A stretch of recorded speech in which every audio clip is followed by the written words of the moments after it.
Makinig ka mula umpisa't hanggang dulo. Sa balita't kuwento kami ang totoo. Sa mga update, analysis, walang itulak kabigay sa viewpoint ni Mantenyo. Bawat bagay ay alamin, mula sa mga balitang sariwa hanggang sa malalim na paliwanag. Reaksyon na nakakaaliw, di ka magugulat maniwala. Mas lamang ang may alam nakakaaliw. Masaya sumama ka sa The Viewpoint. Ang kaalaman ay nasa palad mo na The Viewpoint, ang programang maasahan. Tamang analisis, walang kasinungalingan. Pupugin ang iyong kaalaman at pagmatako. The Viewpoint, imang may aral na makupulot.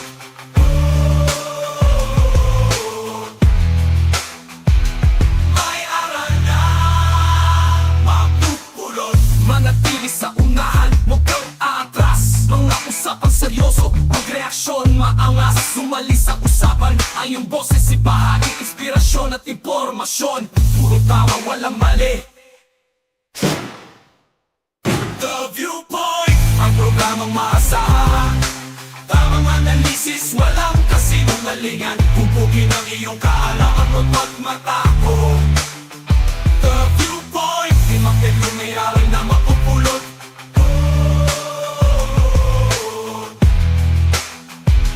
May aral na makupulot.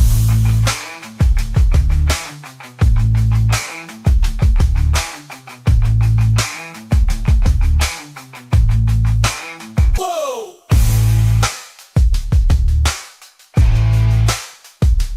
Whoa!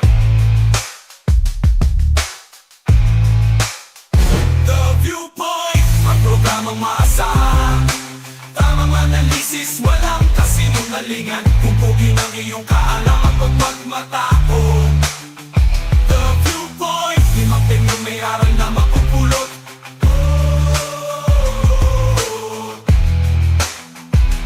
May aral na makupulot.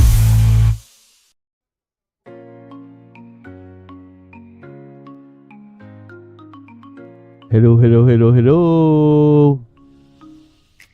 3 million in the house.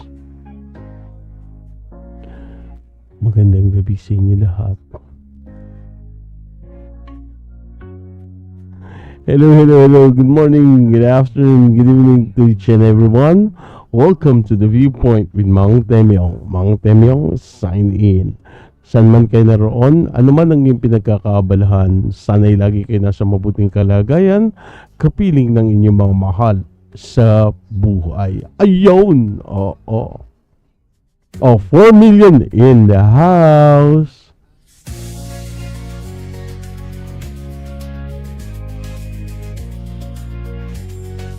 Sana guys, naka-like na ha.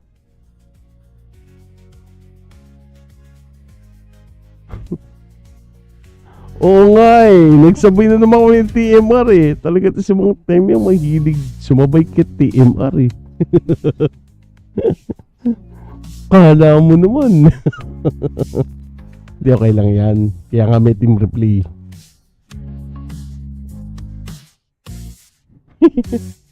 Dito kay Katalan. Hindi na ako. Ay, hindi pa kay Katalan to. Kay Gamora pa rin to. Ay, hindi. Oo, kay Katalan yata. Yung kay ano. Oo.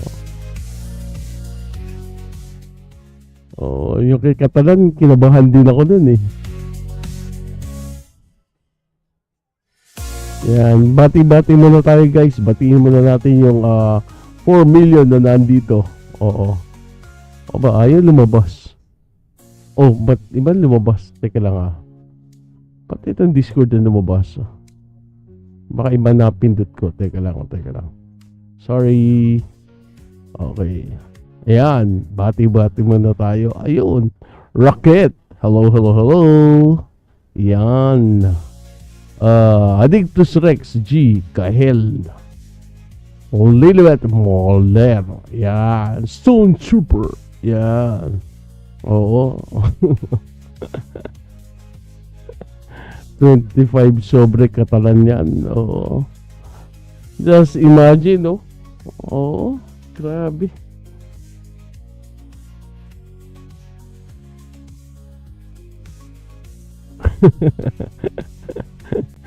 Nahiya nga siya kami.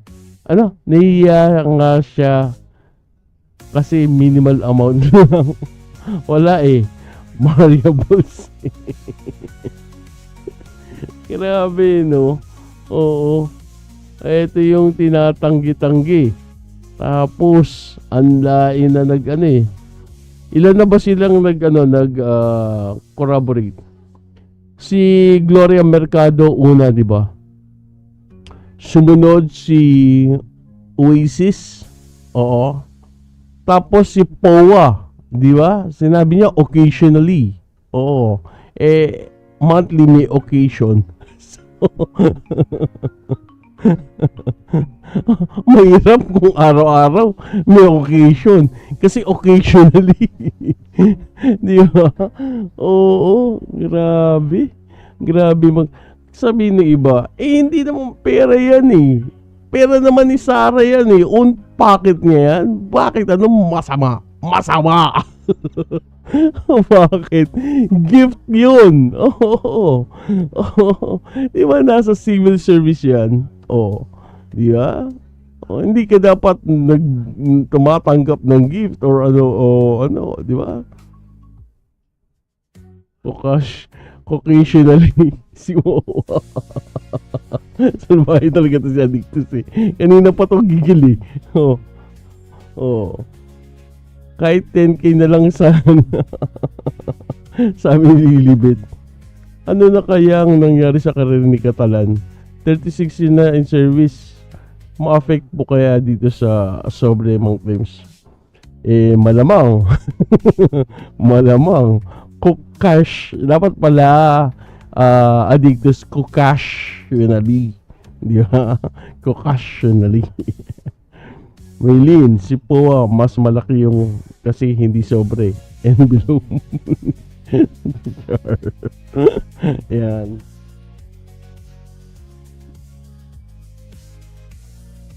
Ay, grabe. Oo. Grabe yung perang umaano dito. Pero sila hindi pa rin maka-move on sa 1 billion. move on naman. Tsaka wag puro flood control. Eto nga, puro flood eh. Flood ng pera to eh. Out of control to eh. Diba? Oo. Kung totoo man to, di ba? Oo. Tinalo pa nito yung flood control. Dinaig pa nito yung flood control. Oo. Pambira, oh. Oo. Yan. So, puntahan muna natin to. Ayan.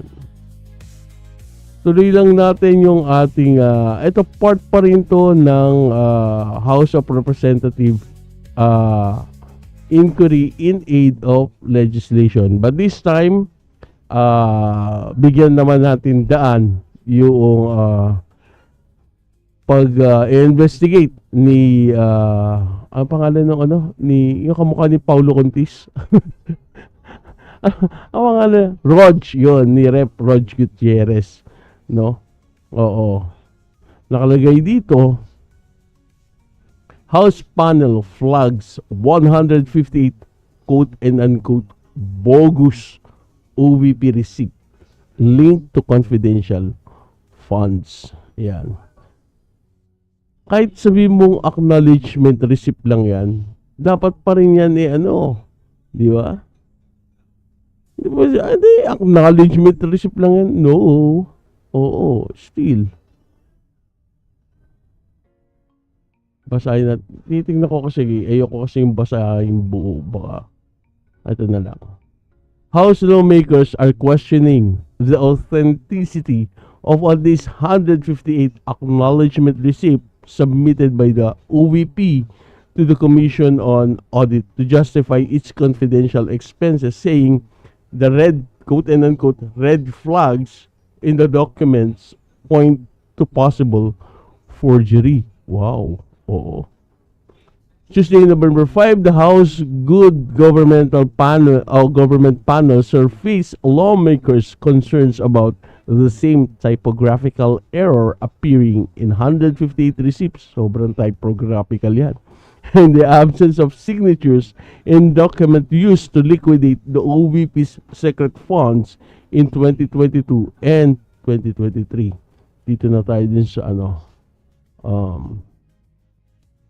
dito na tayo dahil pa-play naman natin Gloria Camora, the leader of the COBO unit that audited the OVP's confidential funds in 2023, said Vice President Sara Duterte's office had attributed these date discrepancies to inadvertent clerical or typographical errors.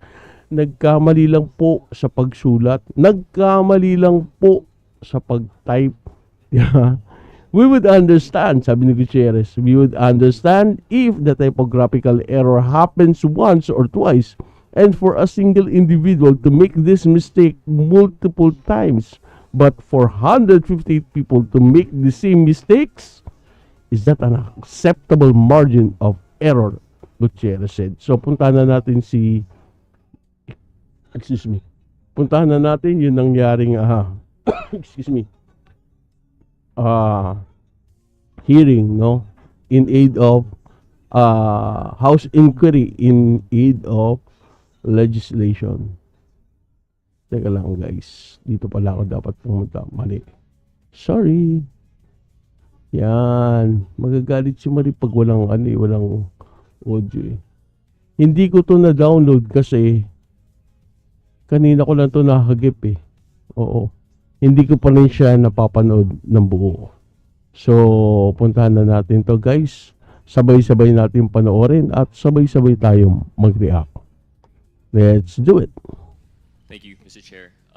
Mr. Chair, I just have a few questions based on the airs that we've done. And given that this is already our fourth hearing, I'm sure COA is very much used to our questioning, and I hope they could indulge us some more. Actually, Mr. Chair, yung aking mga katanungan is supposedly directed to the Special Disbursement Officer of the OVP, because under my understanding, based on the joint memo, this would have been SDO Acosta's responsibility, because under number 6.3.2, Section B, it is part of the Special Disbursing Officer's responsibility to maintain separate records of all transactions and to retain a certified copy or duplicate copy of the required supporting documents and reports on utilization.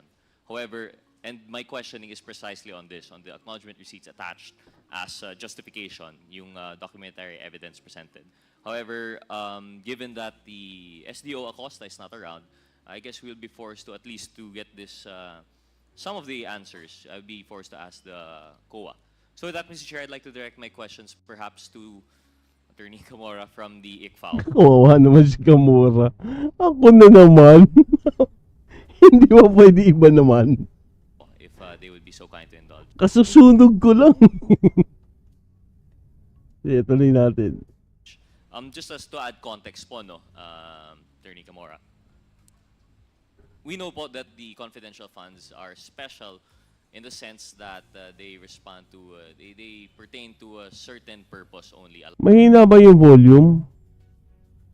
Pasensya na guys kasi mahina talaga sa house. Pero try ko try natin gawan ng paraan dito. Wait lang Oh, wait lang. Pag House of representative talaga ang source, mahina eh. Try ko lang try natin Editor natin. Wait guys. Adjust lang natin yung volume Wait. Gawin natin. Hindi kaya sabog yung dating. Mga 10. Tingnan natin. Sabihin niya pag malakas na guys Allowable under the joint memo circular. But this does not mean that this is a blank check po, no? It's not a blanket authority that it could be spent without justification. Would that be a fair statement po? Attorney Camora, you're recognized. That is correct po, your chair. Mr. So, Chair. in line with Hindi, that, malakas na ba? Nilakasan ko na. Malakas na ba? Pakian na lang kung malakas na. Para at least fair sa lahat. Oo, marinig lahat. Oo, sabi ni Camora, ako na naman. Hindi ba pwede si Del Campo? that, and in line with the requirements of the COA, you would ask actually for liquidation reports. Although it's special in the sense that it is directed only to the chairman of the COA, you still have the ICFAO to study this, and in fact, it is the ICFAO who gives the AOMs the notice of disallowance and the notice of credit in relation to confidential fund spending. Is that correct, Mr. Chair? That is correct, Mr. Nice, Chair. So, Mr. Chair, given the, maybe no, I have a timeline again of the 2022 confidential fund usage of the OVP. If I understand correctly, it was disbursed within 11 days. This was for December of 2022, and the basis of the funds was a transfer from the contingent fund. But there was an AOM issued by your office. Anong date po nito?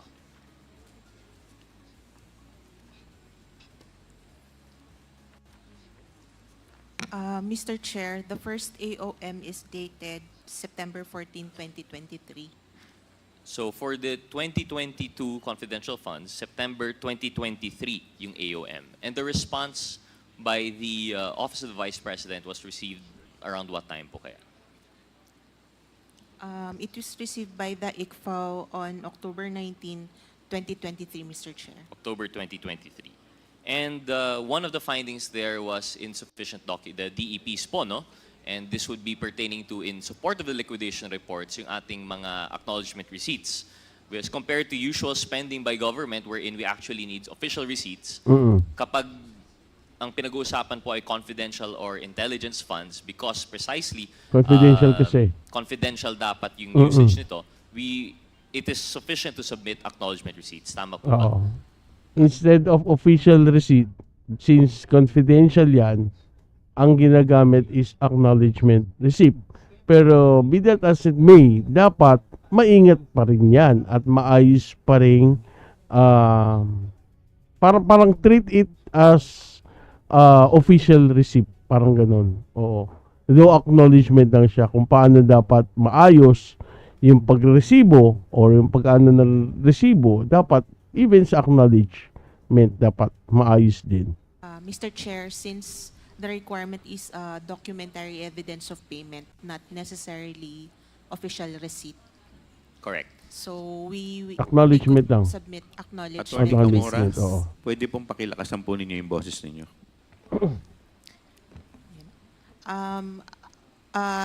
Documentary evidence of payment po ang required sa joint circular. So the acknowledgement receipts are acceptable po. Acceptable. Correct po, no? And I agree with that. So the acknowledgement receipts are acceptable. However, one of the findings of the AOM was tama. kulang nga po yung DEPs. And this is pertaining to the acknowledgement receipts. The first time na nag-liquidate po sila, wala po talagang submitted na DEPs.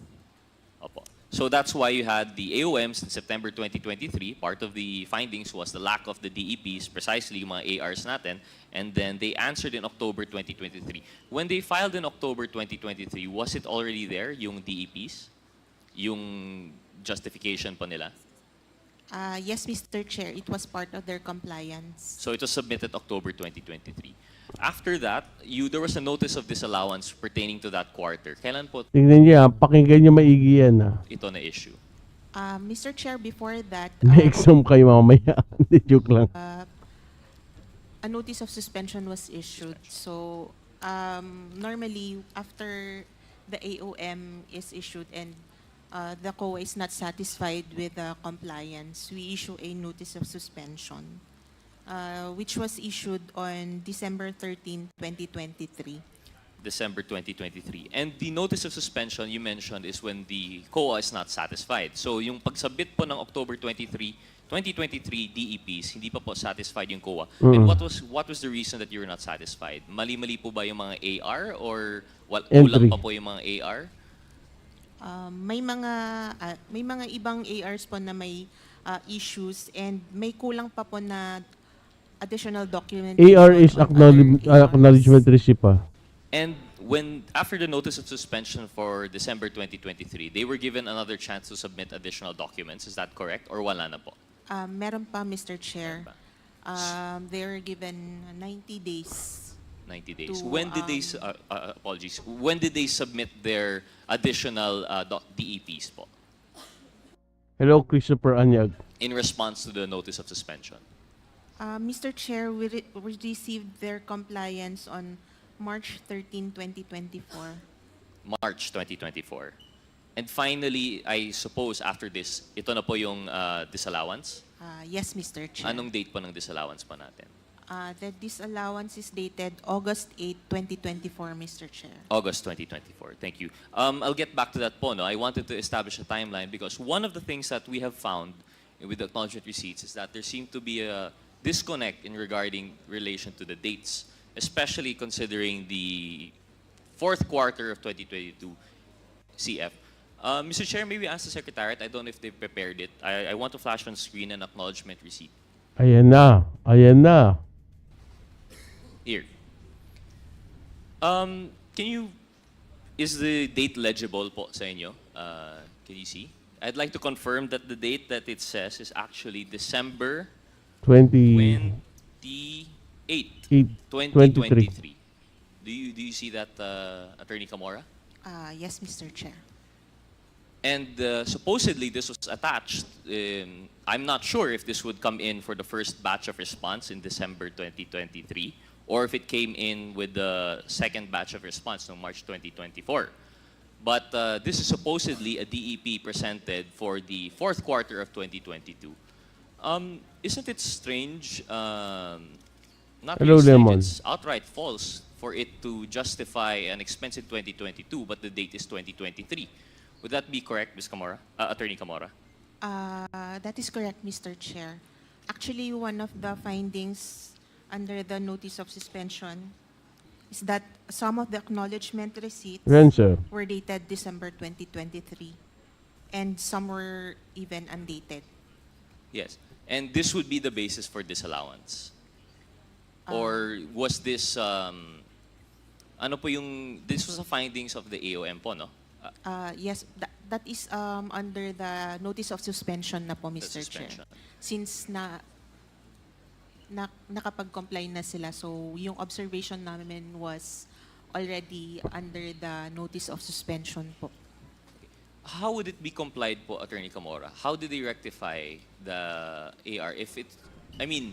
My understanding po is pag submitted po yung AR, this is already supposedly presumed to be regular, and then you have an outright problem such as 2023. Although you might say na typographical error, but correct me if I'm wrong, this happens more than once po. Is that correct, Attorney Camora? That is correct, Mr. Chair. Would you know how many ARs exactly yung dated 2023 submitted for 2022? Mr. Chair, we have attached it in the original notice of suspension. However, we do not have the figures today. Sige po. Well, just to help you po, no, based on our study, 158 of the acknowledgement receipts have that typographical error. We would understand the typographical error if it happens once or twice, and at most for one individual to make that mistake multiple times. But for supposedly acknowledgement receipts which come from different sources, this should be different people issuing it po, diba? These are different people signing off for different expenses. Now, for 158 people to make the same mistake, is that something that would be acceptable? Is that an acceptable margin of error for the COA? Mr. Chair, they answered in their compliance. As to the Mr. Chair, apologies. Hindi. Maybe what does it mean to answer with the compliance? Oo nga eh. They took back yung AR na mali po yung date, or no, Mr. Chair, yung compliance nila contained their answers why they had May errors. the acknowledgement receipts dated December 2023 and undated acknowledgement receipts. and what was the answer po, Attorney Camora? They said they have inadvertently contained clerical or typographical errors indicating 2023 instead of 2022. It's too different. Di ba? Parang, alam mo yun, natural yan. Pagka, ito Considering wait lang. Putulin ko lang Tayo kasi, di ba, limbawa, hindi siya normal, pero minsan, hindi sinasadya, di ba? Kapag nagpalit ng taon, minsan, yung 2023 pa rin, yung nalalagay natin, di ba? Alam mo, January 2023, di ba? Pero hindi hindi oo. Hindi naman what you call this may term dun eh, di ba? Hindi naman daging ganun. I mean, isang beses mo na magawa yun and then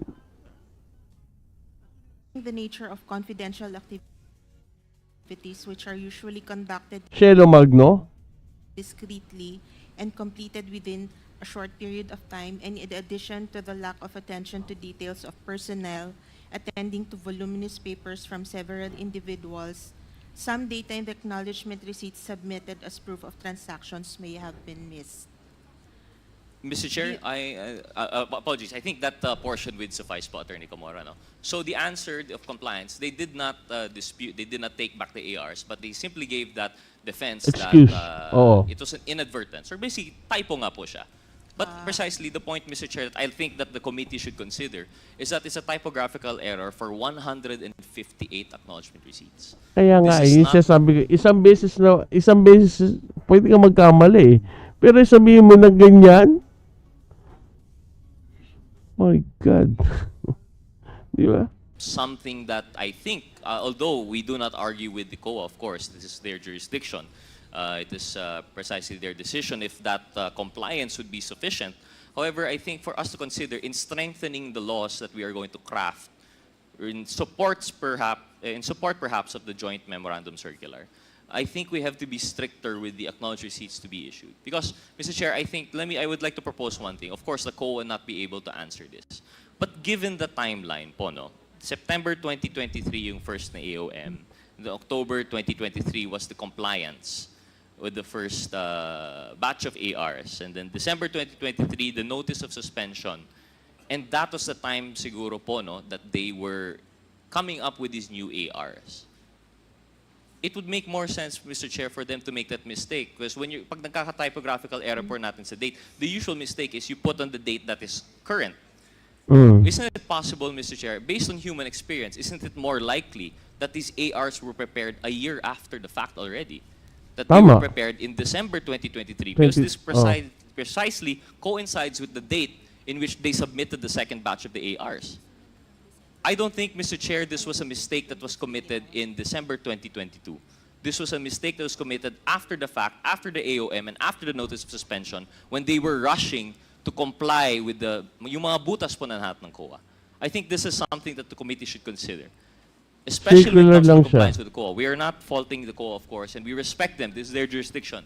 But one thing that we understand, that we see from the COA, is that generally, they are not really ministerial, but they would err on the side of caution rather than put themselves in the place to, exercise discretion regarding the disbursements by any agency. Sa kanila po, as long as complied yung DEP, Circular and as lang long as sa there's an explanation, they mailing. would accept it. However, I think the COA has to go above and beyond that requirement. Because, Mr. Chair, just to highlight also how spurious this seems and how bogus. If December 2022 po yung date dapat ng AR, tapos December 2023 yung date, it wouldn't even correspond to any confidential funds. Hindi, it's Kaya nga kung 2022 yun, bakit 2023 nakalagay? And to think December, sabi ko nga kung January yan, pwede ka pa magkamali dahil bagong year lang Di ba? December.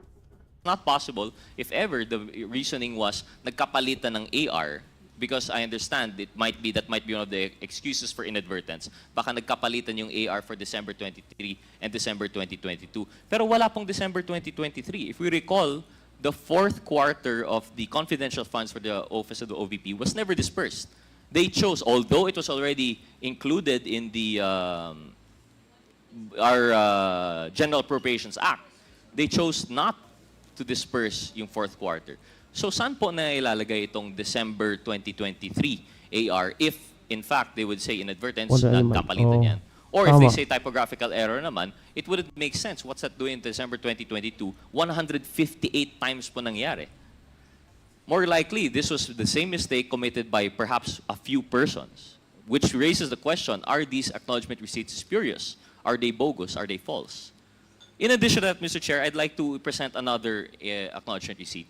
If the Secretariat could please flash yung November 1 po. Kung Rog, gusto ko lang linawin, 158 times na ang date ay 2023.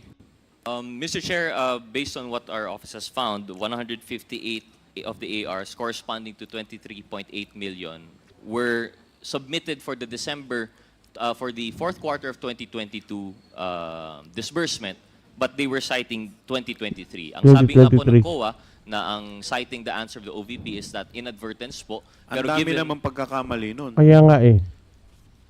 Kung magkakamali ka, dapat isa lang. Isa lang. Yung nga sasabi ko kanina, di ba? 2023, last quarter, wala na silang confidential fund. So parang lumalabas, lumagpas yung kanilang liquidation. Nasobra.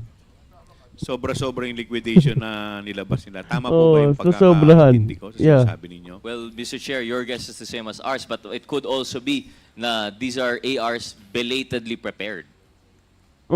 Pwede rin. Okay. Sige po. Thank you po. Please proceed. Thank you, Mr. Chair. So, proceeding onward, may we ask the Secretary to flash yung November 17, 2023 AR. No wonder ba't nag-resign si Powo eh. Oo, sa akin lang naman to ah. Parang gusto sabihin, PP, ang hirap mo ipagtanggol. Yun.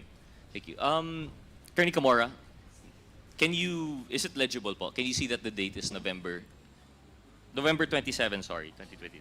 2022 to eh. The 2022. 17? I cannot see it. November, malabo din naman to kayo. Parang November 27? 27. Oo. 2022. Well, Attorney Camora, apologies, perhaps di lang kita masyado sa screen, but on paper nakita po na November 27, 2022 po siya. 2022. If my understanding is correct, the AR should correspond to the period of the confidential funds actually dispersed and used. Tama po ba? So, although it is for the fourth quarter of 2022, this was submitted as an AR there, it should correspond to the 11 days of disbursement po that they actually had it. Because if I understand correctly, anong date nga po yung first, yung pag-issue nung check for the OVP confidential? Kasi sa pagkakaintindi ko yan, pag-release ng SARO, di ba? Yun ang bilang dyan. Kaya nga sabi ko yung 125, hindi kung ako ang kukwenta, naintindi siya. Kasi pag-release ng SARO yun eh. Pero binibilang nila 11 days. Funds? Ano? Kami mention, 158 lang naman, 20 plus million lang naman yung AR December advance. 20, 2022, Mr. Chair. December 20, 2022. So, definitely, this is after November 27, 2022. Would the ganun. COA have, of course, I would not fault COA for this. This is supposedly a question for the Special Disbursing Officer, si SDO Acosta, but given that she's not here, I'm constrained to ask the COA, para saan po kaya would this be considered? Because if we also consider, baka sabihin naman natin na typographical error, baka dapat November 2023 po ito, wala rin pong fourth quarter confidential funds ang OVP for 2023, tama po ba? Yung nga. Tama po, Mr. Chair. So in that case, how Paano- would the COA paano nangyari yung- this acknowledgement receipt? Normally, Mr. Chair, it should be noted that confidential funds should not be used as payment for reimbursement of previous activities. So, it would have been flagged as Oo. a reimbursement expense. So, not allowed. So this would have been disallowed totally, and perhaps there's a good chance that this is part of the disallowance actually of your. But I think, Mr. Chair, what is striking for this committee is, of course, the COA has already acted on the disallowance. But what should be considered is the fact that this could not have happened. I mean, reimbursement might be one explanation, but how could you reimburse something that this was even the first batch of confidential funds? December 21 po ba? Tama ba? December 21? December 20, 22. Mr. Chair, yung date ng check. 20. December 20 po yung cheque. This is the first confidential funds ever issued to the OVP for this administration. Yet they have acknowledged receipts for November 27, 2022. Ibig sabihin po, wala pa pong confidential funds. They're already coming up with their acknowledgement receipts. Oo. nauna. With the indulgence of Congressman Rodriguez, may I just... Congressman Abante. Bago ko makalimutan to, no? Nakalagay dito, yung, pakianong audit yung, acknowledgement receipt yan. Ito po ba ay allowed ng COA? Pag gumamit ka nung 150,000 na rewards, pakiano nga yung acknowledgement receipt, pakilagay nga uli. Ayan. Allowed po ba ng COA yan? Yung payment of rewards nakalagay medicines? Allowed po ba ng COA yan? Mr. Chair, Kailangan that naka-itemize is one eh. of the observations po. Na, So therefore, kung yan ang observation nyo, dinisallow nyo. yes, Mr. Chair. Part Okay, of the so that disallowance was niya. actually 150,000 used for payment of rewards for medicines was disallowed by COA. Ganun po ba? It is one of the disallowed accounts, Mr. Chair, yung payment of reward medicines. Ito, disallowed to, di ba? Probably, sir, since kasama naman siya Teka, attorney, but probably. Yes, sir. Since it is an acknowledgement Di receipt ba? of payment of rewards. You're a good lawyer. You cannot just say probably. You have to be sure about it, di ba? So, di talagang disallowed to, di ba? Yes, Mr. Chair. O yan, Mr. Chair, thank you. Ano Please na continue, question? Congressman Rog. Thank you, Mr. Chair. Thank you, Congressman Abante. Basically, what we're trying to say here po, no, in relation to the dates, whether this is for reimbursement of, although illegal po, no, it's not supposed to be allowed. Whether this was a justification for reimbursement or this was inadvertence or typographical errors, despite being repeated over 158 times, these are clear red flags po in relation to the AR submitted by Yes. the office. And this is something that we should consider. Looking forward, we should consider po Pwede the falsification the yan. aid of legislation. It perhaps can fall sa legislation to falsification if strengthen this proven. joint circular Di ba? to make sure that this doesn't appear again, or perhaps stringent penalties for when this is caught. But more important than that, we still have to hold them accountable po, no? For this, although this is already passed, although there's already this notice of From the disallowance, top ka dyan. accountability should be had for this. Now, in addition po, moving forward from these erroneous dates or inadvertent dates, I would like to present another documentary evidence. May we have po the Secretariat flash yung acknowledgement receipt for Mr. or Miss NP. Yun. Attorney Camora, when we're talking of acknowledgement receipts, basically it's something like this one. It's very bare. It just has the amount received, for what purpose, and you have the name and the date. That's all that is required. However, when it comes to the name, is this usually the name of the person or signature or both? They would give us normally yung name and signature, but actually the signature is which is more Tama lang. important to the COA. Oh. Since we know that unsigned documents are really not good documents. So, Pero dapat, di ba? Dapat, para mas klaro, lalo na sa gobyerno yan, for me, dapat nakaprint yung name mo and then sign over the name para tukoy kung sino talaga yung nag-receive. Di ba? Kasi for example ako, pag pumirma ako, paano mo nalalaman na ako yung nag-receive? Unique yung pirma ko. Di ba? Basic di ba? Whether kaya sabi mong official recipient or acknowledgement receipt, sa akin lang naman just for me, dapat klarong-klaro yung pagpirma. Di ba? Hindi basta pirma lang. Dapat, sa akin lang ulit dapat naka-indicate dun yung taong nag-receive ng pera. Kasi kung sakali man na magkaroon ng problemang ganyan, pirma lang ang nakalagay. Paano malalaman kung sino yung taong yun? Halimbawa, let's say, wala ka na. Iba yung nakaupo dyan. And then, nagtitrace kayo. And then, pirma lang ang nakalagay. Diba? And then, meron naman pong form yan na nandun yung pangalan What if i-deny? Diba? Hindi ko pirma yan. Pangalan ko, pero hindi ako pumirma dyan. Diba? Yun lang naman. kung signature lang, okay lang po siya. Pero kung name lang po, we will flag it as unsigned document po. Maganda kasi if there's name and signature. Tama naman yun na pero kasi, sige.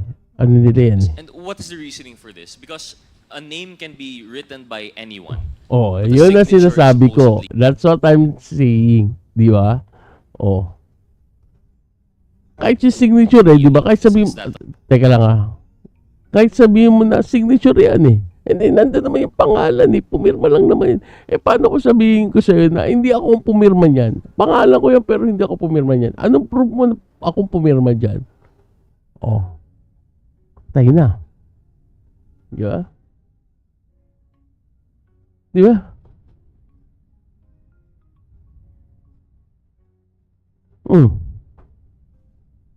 Kaya sa akin lang very important na i-affix yung name then sign over the printed name para mas klaro, mas malinaw, mas accountable yung tao na pumirma dyan. Especially, ano yan? Di ba? A fair statement. Yes, Mr. Mr. Chair.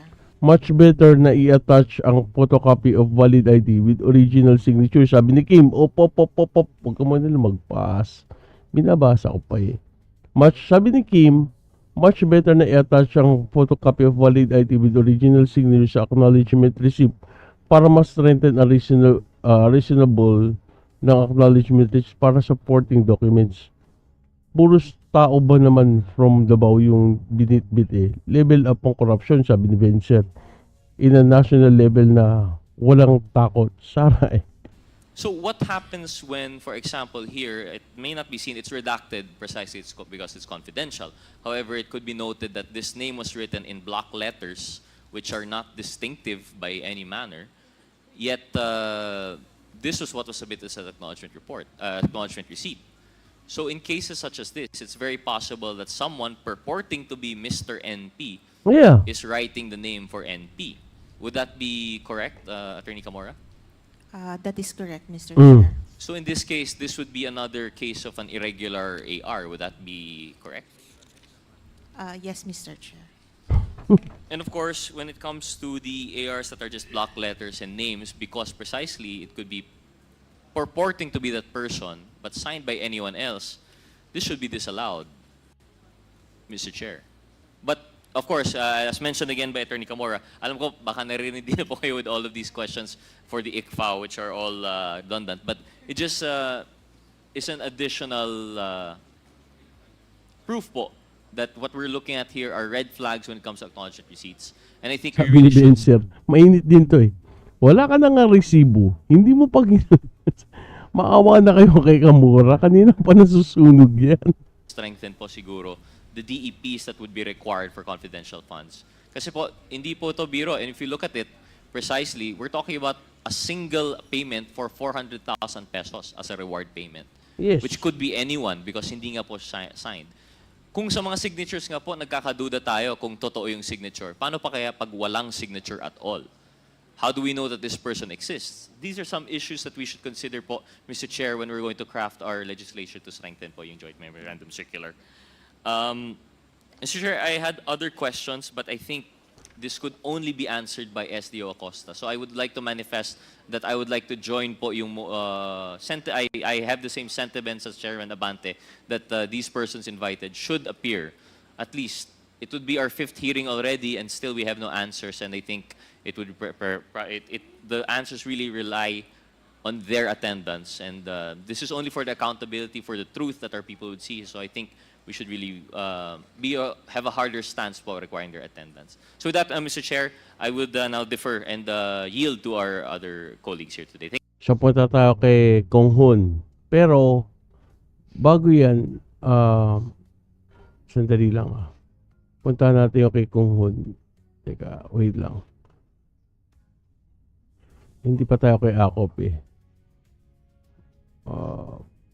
kasi yung kay Kong Hun may relasyon yun sa 125 CIF, no? Pasensya na guys, hindi ko to na-download dahil sa kakikita ko lang dito kanina. Kaya again, balikan natin yung kay Rep Gutierrez, no, yung point niya doon. Though acknowledgement receipt yun at hindi yun ang official receipt, since confidential funds kasi yun, no, doesn't mean na dahil sa acknowledgement receipt lang, sige, okay lang yan. Oo, ayos na, acknowledgement lang naman yan natalakay na tayo dito kanina Punta tayo kay Kunhun. Ba't wala yun siya, di ba? Very important, no? Kung paano pinahalagahan yung, yung official receipt, no? Sana, pahalagan din yung pagbibigay ng acknowledgement o pagpirma sa acknowledgement receipt, no? Huwag papayag na basta pirma lang o pangalan lang. Dapat complete, di ba? Nakaka-fix yung name, sign over the name. Sabi nga na isa, kung pwede nga daw, hello, Jaycon, merong ID, di ba? Guys, sandali, hinahanap ko lang kay Kunhun. Parang wala rito. Or, kay Katalan to Hindi pa natin tatalakayin si Katala. Dito banda yun. Wait, guys. Wait, tingnan natin. Liban dun sa mga youth leaders. Balik natin sandali, guys, Napakita ko po ngayon. Ayan, this one. Yan. Sir, Ito to, sabi ko na Dito tayo, guys. Uunti-untiin Thank lang you, Mr. natin Chair. to. Mr. Chair, ayon sa ating last hearing, we have confirmed the following. Ito na yung tungkol sa 125, yung sa CIF. The Office of the Vice President has requested for confidential funds for at least 2 years. The documents evidencing payment, or the DPEs, are required to be submitted to support the disbursement of confidential funds. Sabi ni Lilibet, kaya mas madaling gastusin ang CF kaysa regular funds The Commission on Audit relies mainly on DPEs, which is the case of OBP, or ARs. Napaka-importante po nito dahil napapatunayan kung saan at kung paano at kung sino ang tumatanggap ng mga payments na galing sa Office of the Vice President. The COA has confirmed that these documents are noted as submitted out of mere compliance, almost to the point of being ministerial. We have confirmed that these DEPs, despite its key roles in ensuring proper receipt of confidential funds and utilization as indicated in accomplishment reports, has been the documents submitted out of mere compliance, perhaps at the cost of its truth and accuracy. Babalikan natin yung use item mamaya. Oo. Mr. Chair, I would like to manifest that the purpose of this acknowledgement receipt, at least in theory, is to safeguard the use of confidential funds. Paano po natin maipapakita through sa acknowledgement receipts kung ang tao na tumatanggap nito at kung saan ito napunta at ginagastos.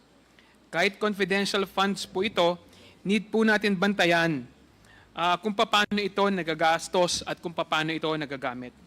However, despite the intent and examination of these acknowledgement receipts submitted in the liquidation of the OVP's confidential funds shows the alarming discrepancies and indications of irregularity. Meron pong pagdududa kung saan at paano ginamit ang confidential fund ng OVP. Mr. Chair, meron po ako ipapakita na acknowledgement receipt dated December 2022. Ito po yung documents in evidencing payment. Nakita po natin na walang nakalagay sa acknowledgement receipt na ito, walang nakalagay na date. Pero may bakit pirma. po kaya walang date din na nakalagay dito? Naka-blank po yung date. So this acknowledgement receipt was included with ARs dated December 22 or part of the DEPs of 2022. Based on this acknowledgement receipt, it is the auditors were able to determine whether the money was actually issued in 2022. Napakahirap po patunayan kung talagang 2022 nga po ba ginastos o ginamit. Kasi wala nga date, di ba? May pirma pero walang date. Isa pa kasi yung red flag yan eh, di ba? Saan ka naman nakita na nagbigay ng acknowledgement receipt na basta tatanggapin mo lang na hindi kumpleto yung info na nakalagay?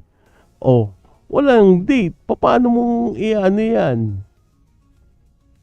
Di ba? Names, date, any information na stated dyan, kailangan na i-comply. Hindi po pwede, like for example, ano ba ang nakalagay dyan na dapat i-comply? Name and date. May pirma, walang date. Tapos, ang amount niya is 10,000 pesos, 100. 10,000 pesos. Imagine, for the purchase of information, nasabi nila yun kasi informant po yan. Halimbawa lang. Oh.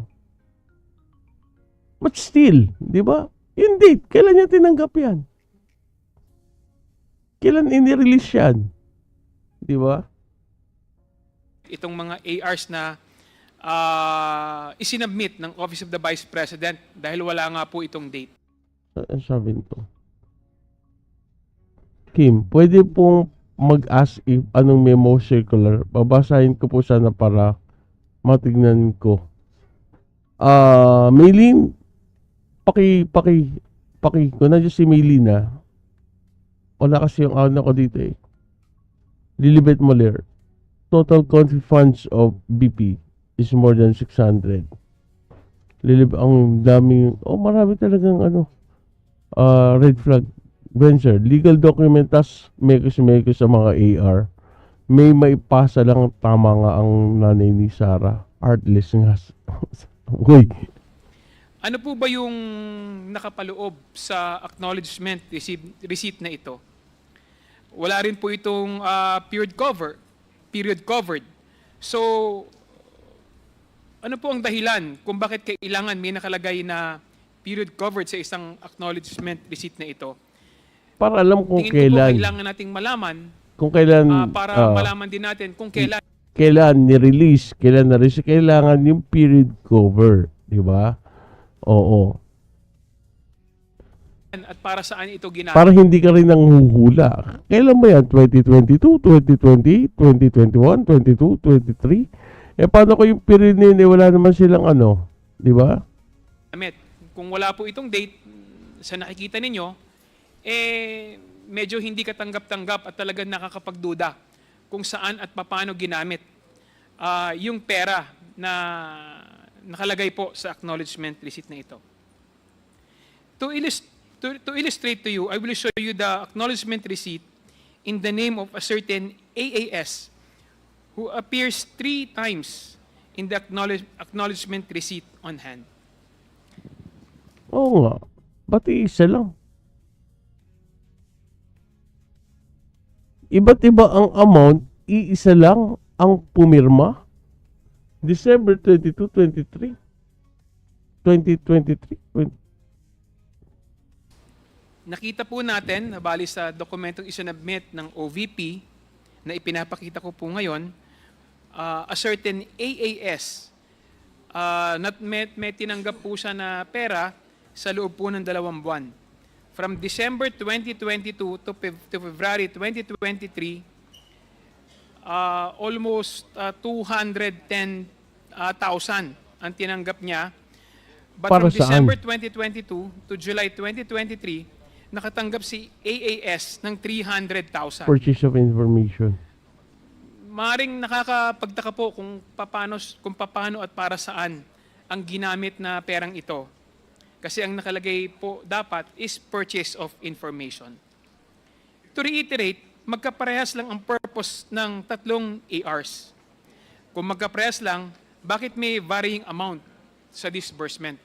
So, napakarami pong katanungan na kailangan nilang sagutin. Yung nga kanina, di ba, pagbungad, tinanong ko, iisang tao, magkakaiba ng amount. So, bakit sa isang tao lang nag-fall yan? Anong purchase of information? Di ba?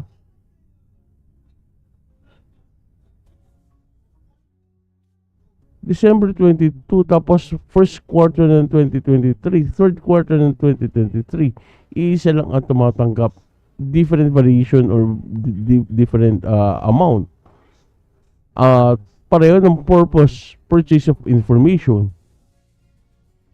Mga taong hindi po nagpunta rito at Hello, yung mga Violet. tao po na iniimbitahan natin at sinasabpina natin. Hindi po ba nakakapagtaka kung bakit may iba't ibang amounts for the same purpose? Purchase of information. Katulad ni AAS, tumanggap siya ng 60,000 noong December 2022, 150,000 noong February 2023, at 70,000. Matindi siya magbigay ng information. Kaya, ang lalaki ng binibigay sa kanya. 2023. In another set of ARs, Mr. Chairman, may isa pang tao na by initials ay JOV, which received the confidential funds for three different purposes. For the payments of reward, medicine in December 2022, for the payment of supplies in 2023, and the provision Ibig sabihin, isa lang ang may hawak niyan.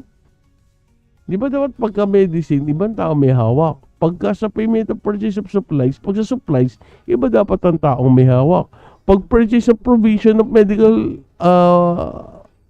and food aid, dapat iba din na may hawak niyan. So lumalabas, dyan sa tatlong recipient, iisa lang tao may hawak. Wow! of medical and food aid in 2023. Nakatanggap si JOV ng 920,000 sa loob ng 5 buwan for three different purpose.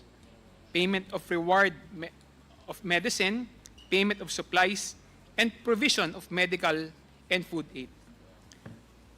Ano ang total na natanggap ni JOV base tatlong ARs na ipinakita ko sa screen? Ito ay 920,000. Unlike AAS, ang pera na tinanggap ni JOV ay para sa tatlong separate purpose. Payment of rewards and medicine, payment of supplies, provision of medical and food aid. Marami pong mga katulad ni JOV na tumanggap ng confidential fund na galing sa Office of the Vice President. Nakapagtataka na may isang tao na tumanggap ng confidential fund na twice o thrice para sa iba't ibang purposes.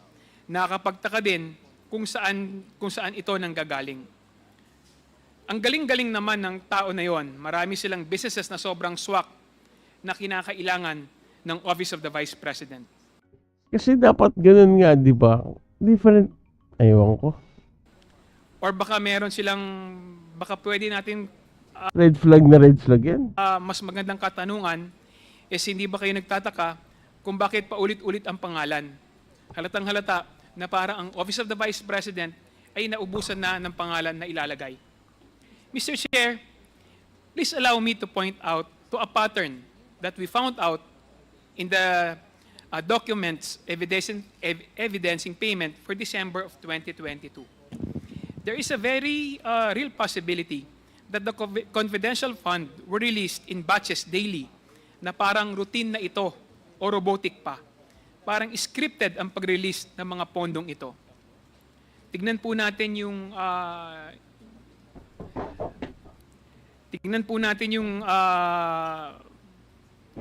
na ifa-flash po natin sa ating screen.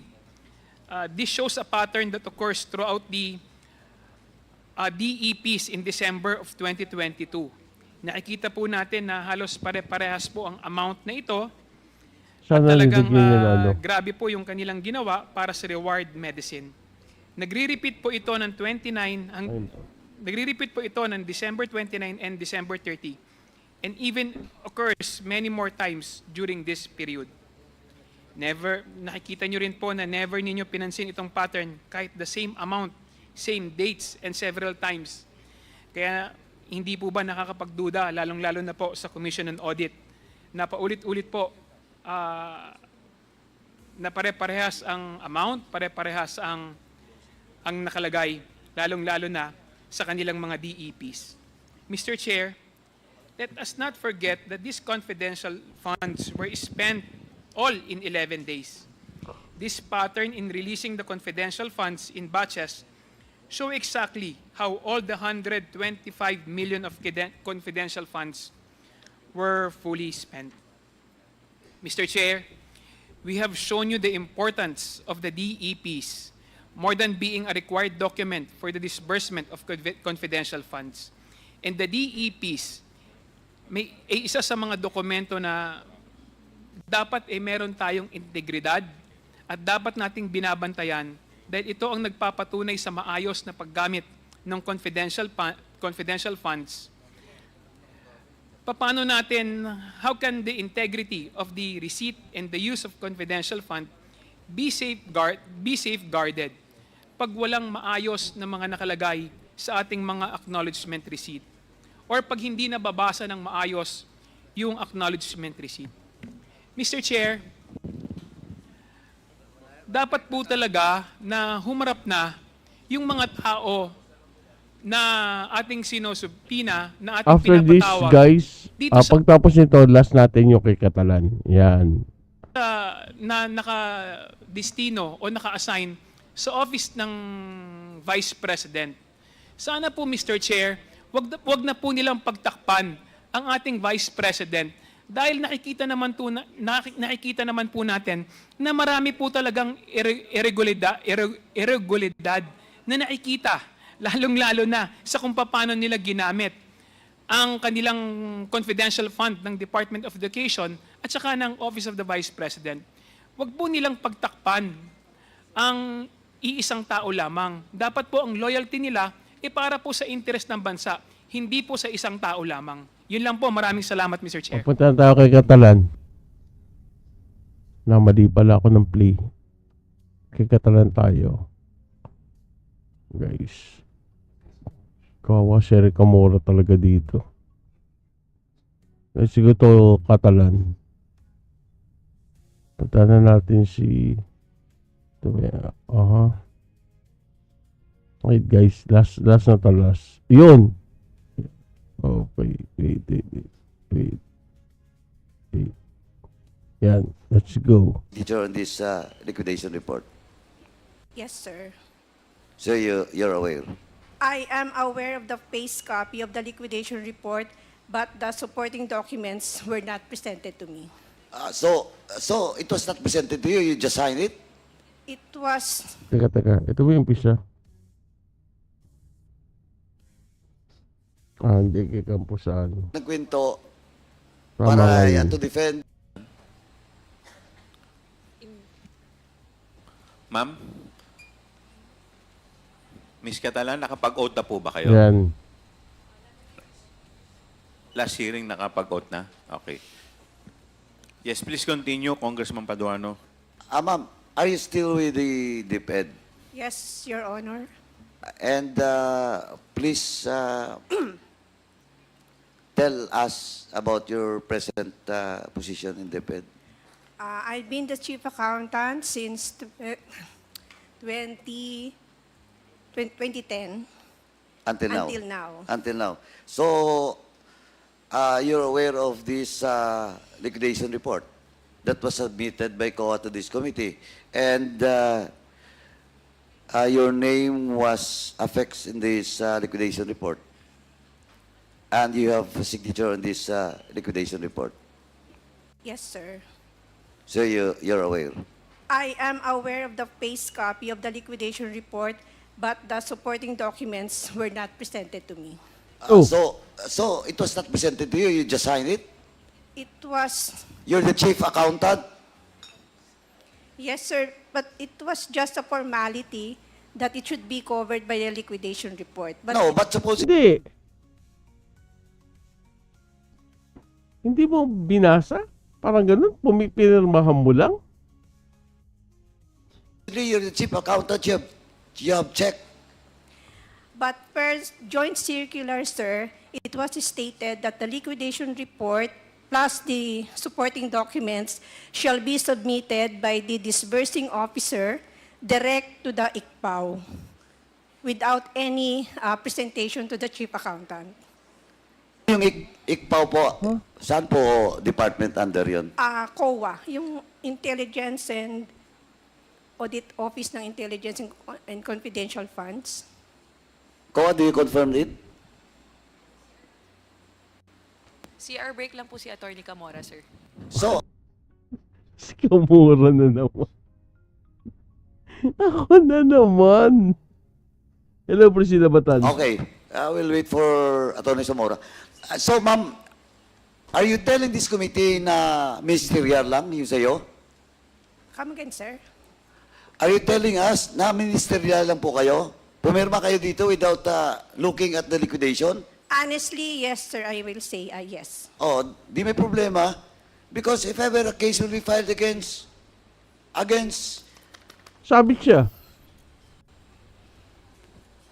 dito po sa liquidation na may problema, pumirma ka dito, di part ka ng case.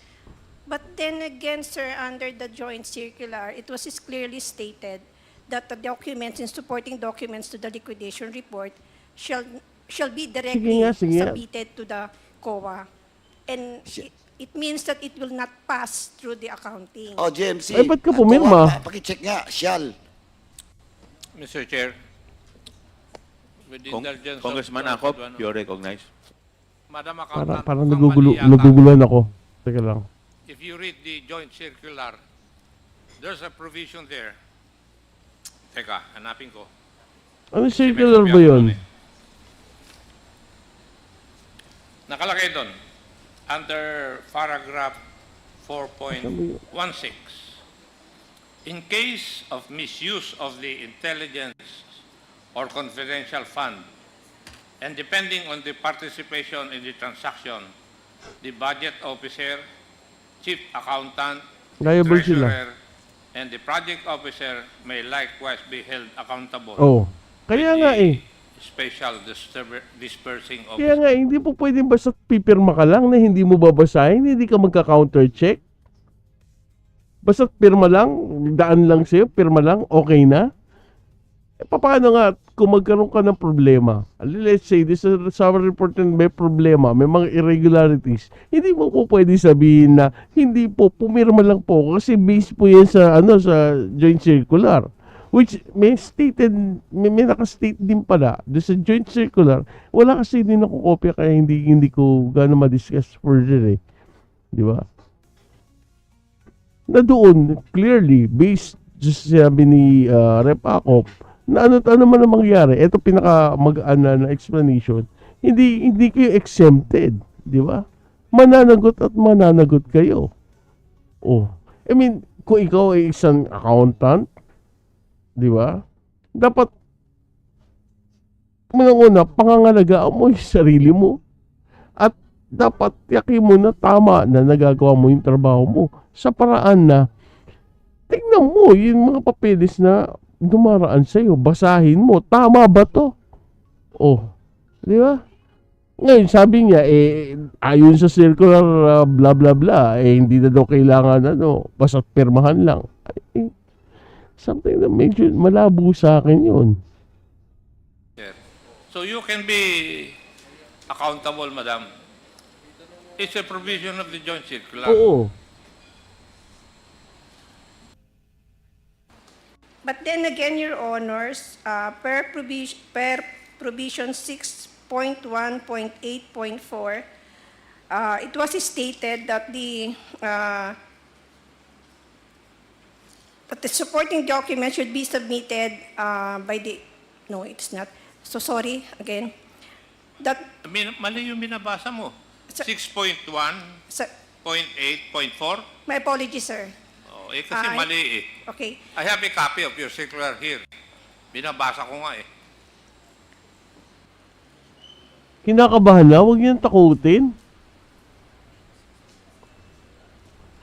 So it was under 6.2, the liquidation of the cash advance. It was stated under 6.2.2, all cash advances for CF and IF shall be liquidated within 30 days after every quarter. Violet. And Grabe, from the pumirma approved di man lang target in-scrutinize. date of completion. Grabe, sabi ni Violet, pumipirma, di man lang ini-scrutinize yung pinipirman. Kailan naman nag-chief. Yung ang sinasabi ko, Violet, di ba? As a chief accountant, unang-unang pangangalagaan mo yung reputasyon mo. Di ba? Dahil hindi madali yung posisyon na pinangahawakan mo ngayon. Kaya dapat maging maingat ka. Dahil anong pagkakamali, sabi nga pagka ganyan isang mali lang Isang numero lang magkamali dyan, mali na lahat yan If my understanding is right, hindi naman kasi ako accountant. Di ba? Oh. What more? Kung halimbawa may irregularities dyan, may sablay dyan, di ba? For example lang to na, kinilig ako. Huwag na. Ito asawa ko, bigla na lang nagme-message Nagdi-discuss ako na, natuloy ako, kita mo. Ayan. Sorry guys si doktora nag-message. Kinilig ako Yung for an accountant, di ba, na bigla na lang lalagpas sa yung papel, pipirma ka na lang. Sa ordinaryong tao nga di ba? Sa amin na lang lagi namin binibili na basahin nyo bago kayo pumirma. Huwag kayong pirma ng pirma. Oo. Uminit ka mga times. Sa akin lang, sabi ni Just Jess, sa akin lang, bakit daming arte yung quantum? Sila nga mga taga-Congress, walang details, mga financial reports. Meron yan. Meron sila. Meron din sila. They have. DBM yata and COA rin. Ang nag-ano sa kanila. Submission of the liquidation report duly signed by the head of agency or SDO, approved by the head of agency. Pero good comment yun Just walang problema yun. Ox lang yan. Together with the supporting documents under section 6.2.3 hereof and listed in the covering transmittal letter of the LR. This shall be submitted directly to the ICPAO in a sealed envelope with a visible label confidential for ICPAO only through any of the following: registered mail courier and authorized licensed officers. So, under this provision, it was clearly stated or implied that the documents didn't pass through or were not reviewed by the accounting office. Pero under the provision 7, naka-state doon na kung ano man ang mangyari, kayo magiging responsible, di ba? In a lighter explanation di ba? So paano yun? Wala bang contradicting doon?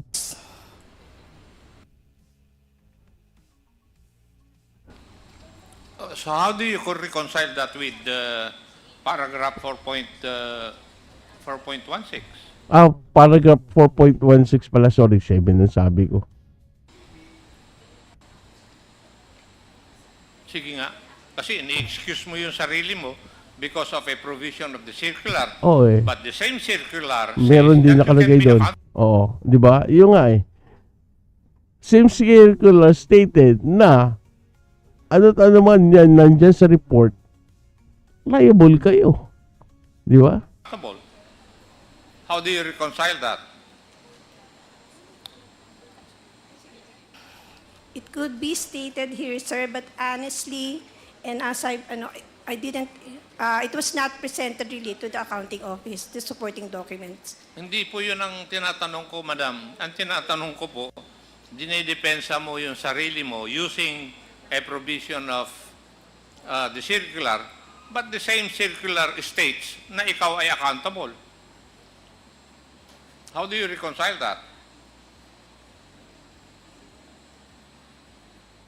Kasi nasa akin yung kopya ng circular ninyo, ng COA Hindi, isang papel lang yan Kaya nga sabi ko gusto kong makita yung circular Wala kasi yung copy. Siguro kung magkakopya ako niyan, may analyze natin, may paliwanag natin na maayos. Si Maylin may kopya kaya I'm looking for the copy of the circular itself.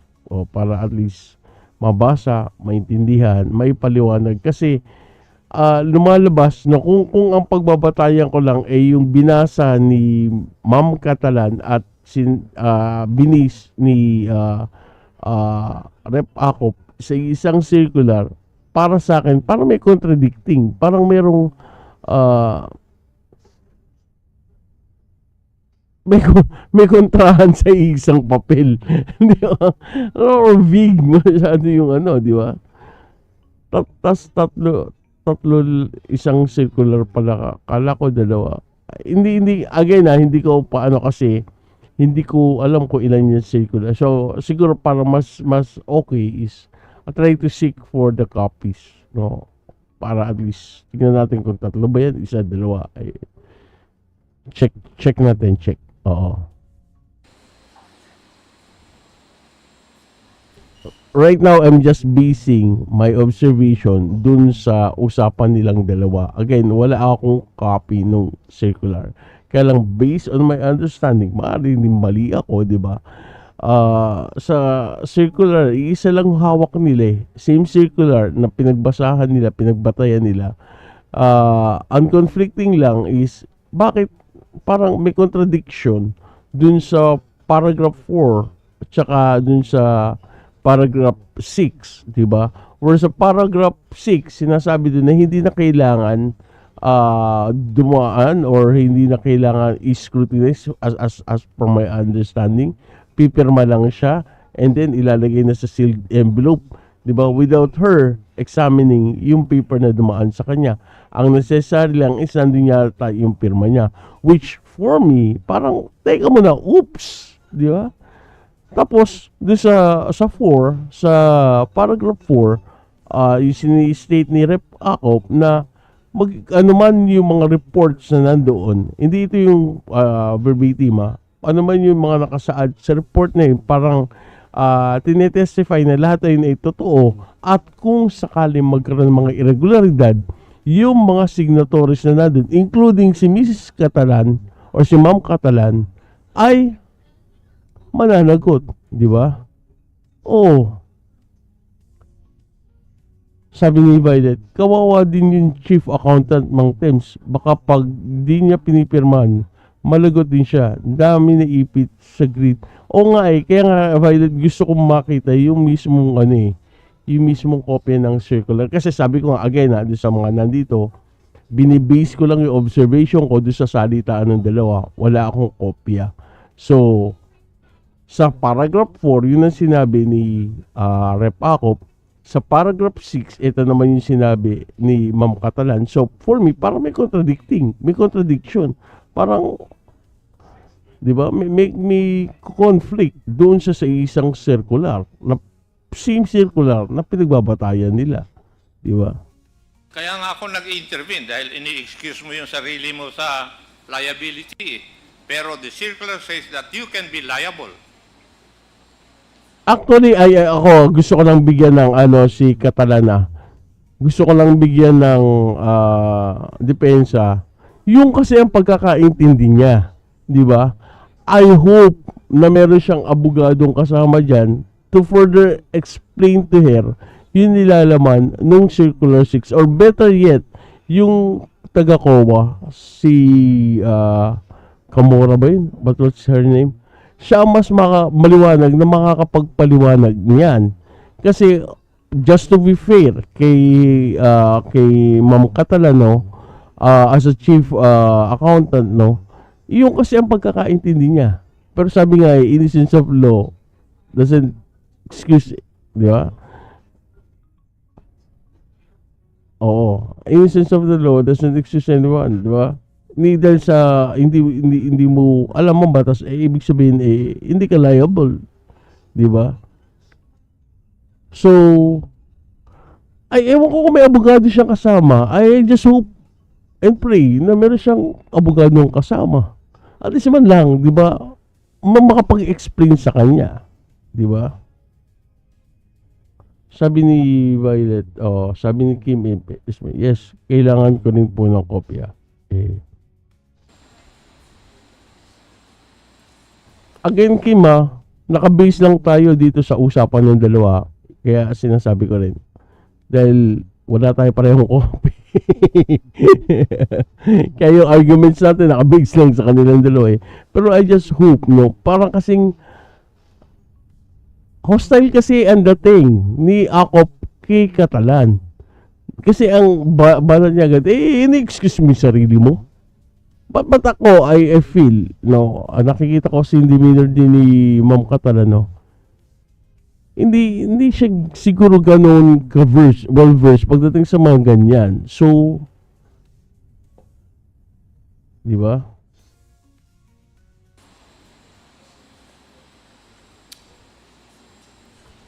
Diba? Yeah. You read 4.16.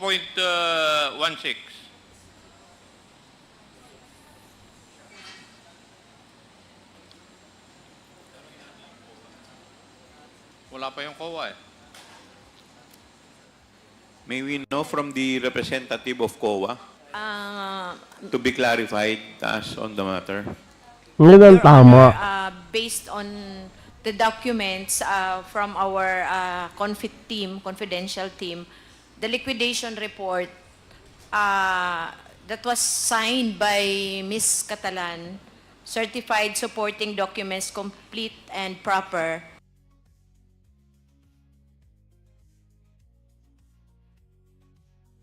Oo, totoo yun, Just. Totoo yun. Hindi, which, di ba? Kaya, ang nalalagay talaga, napapressure at nalalagay talaga sa hindi magandang kalagayan pag nagkaipitan, yung mga taong kagaya, halimbawa, for example, si Ms. Catalan, yung pirma lang ng pirma. Yung iba naman, kahit basahin nila, papersahin pa sila papirmahin, di ba?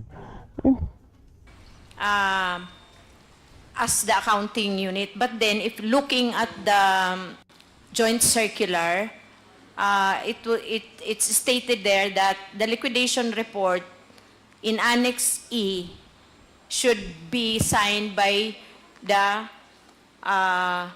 SDO, the accounting unit or the SDO, meaning SDO Special Disbursing Officer who was given the cash advance of the confidential fund, the Special Disbursing Officer. So if she was not the SDO, Ano po yung sinicertify ng accountant? when she signed the liquidation report of the 37.5, certifying that the supporting documents complete and proper. Oh, how can you certify that the document is complete and proper kung pipirma lang siya at hindi niya titignan? Kung hindi niya i-scrutinize or examine or titignan isa-isa, napipirma na lang agad siya. Oh. Gets nyo? Magulo. Nasaan ba si Kamura? So, paano po ninyo sasabihin na complete kung hindi naman niya nakita? Yung nga, di ba? Yung nga sinasabi ko. Ngayon ko lang ito napanood.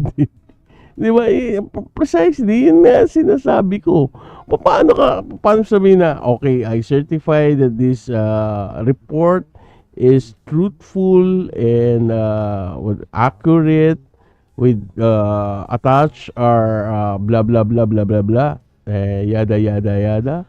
And then, sign affixed by my name, sign over my name, chief accountant of DepEd, blah, blah, blah, blah. Oh. Tapos wala ka naman nakita. Di ba? So, certification.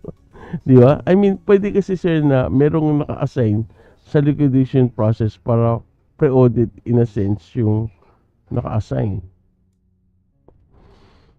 But still, there's something wrong. Could you please clarify us? Paano niya sasabihin na complete ang isang dokumento kung hindi naman niya nakita yung loob? Ms. Parang Catalan, hindi po yata match. Pinasa bigla Your Honor, kita it has to be Ms. Catalan who will answer such. Hindi kayo na ganun, di ba? Directive na galing sa COA yun, di ba? Ba't ipapasa nyo ulit sa kanya? Litong-lito na nga si Catalan, nililito nyo ba? Di ba? Tama ba ko? Directive yun galing sa COA, di ba? Oo. So, based on the joint circular, di ba? Galing sa COA, galing yata yan. Yan yata yung, I don't know if yung circular na galing sa, wala kasi kong copy. Di ba? Sabi ni Kim, then si chief accountant, i-check na lang niya ang ginawa ng... Kaya nga, how will you check? Paano i-check ni chief accountant? How we should do that? Pag pinasa sa kanya yung papel, pirma na lang, check na ba yun?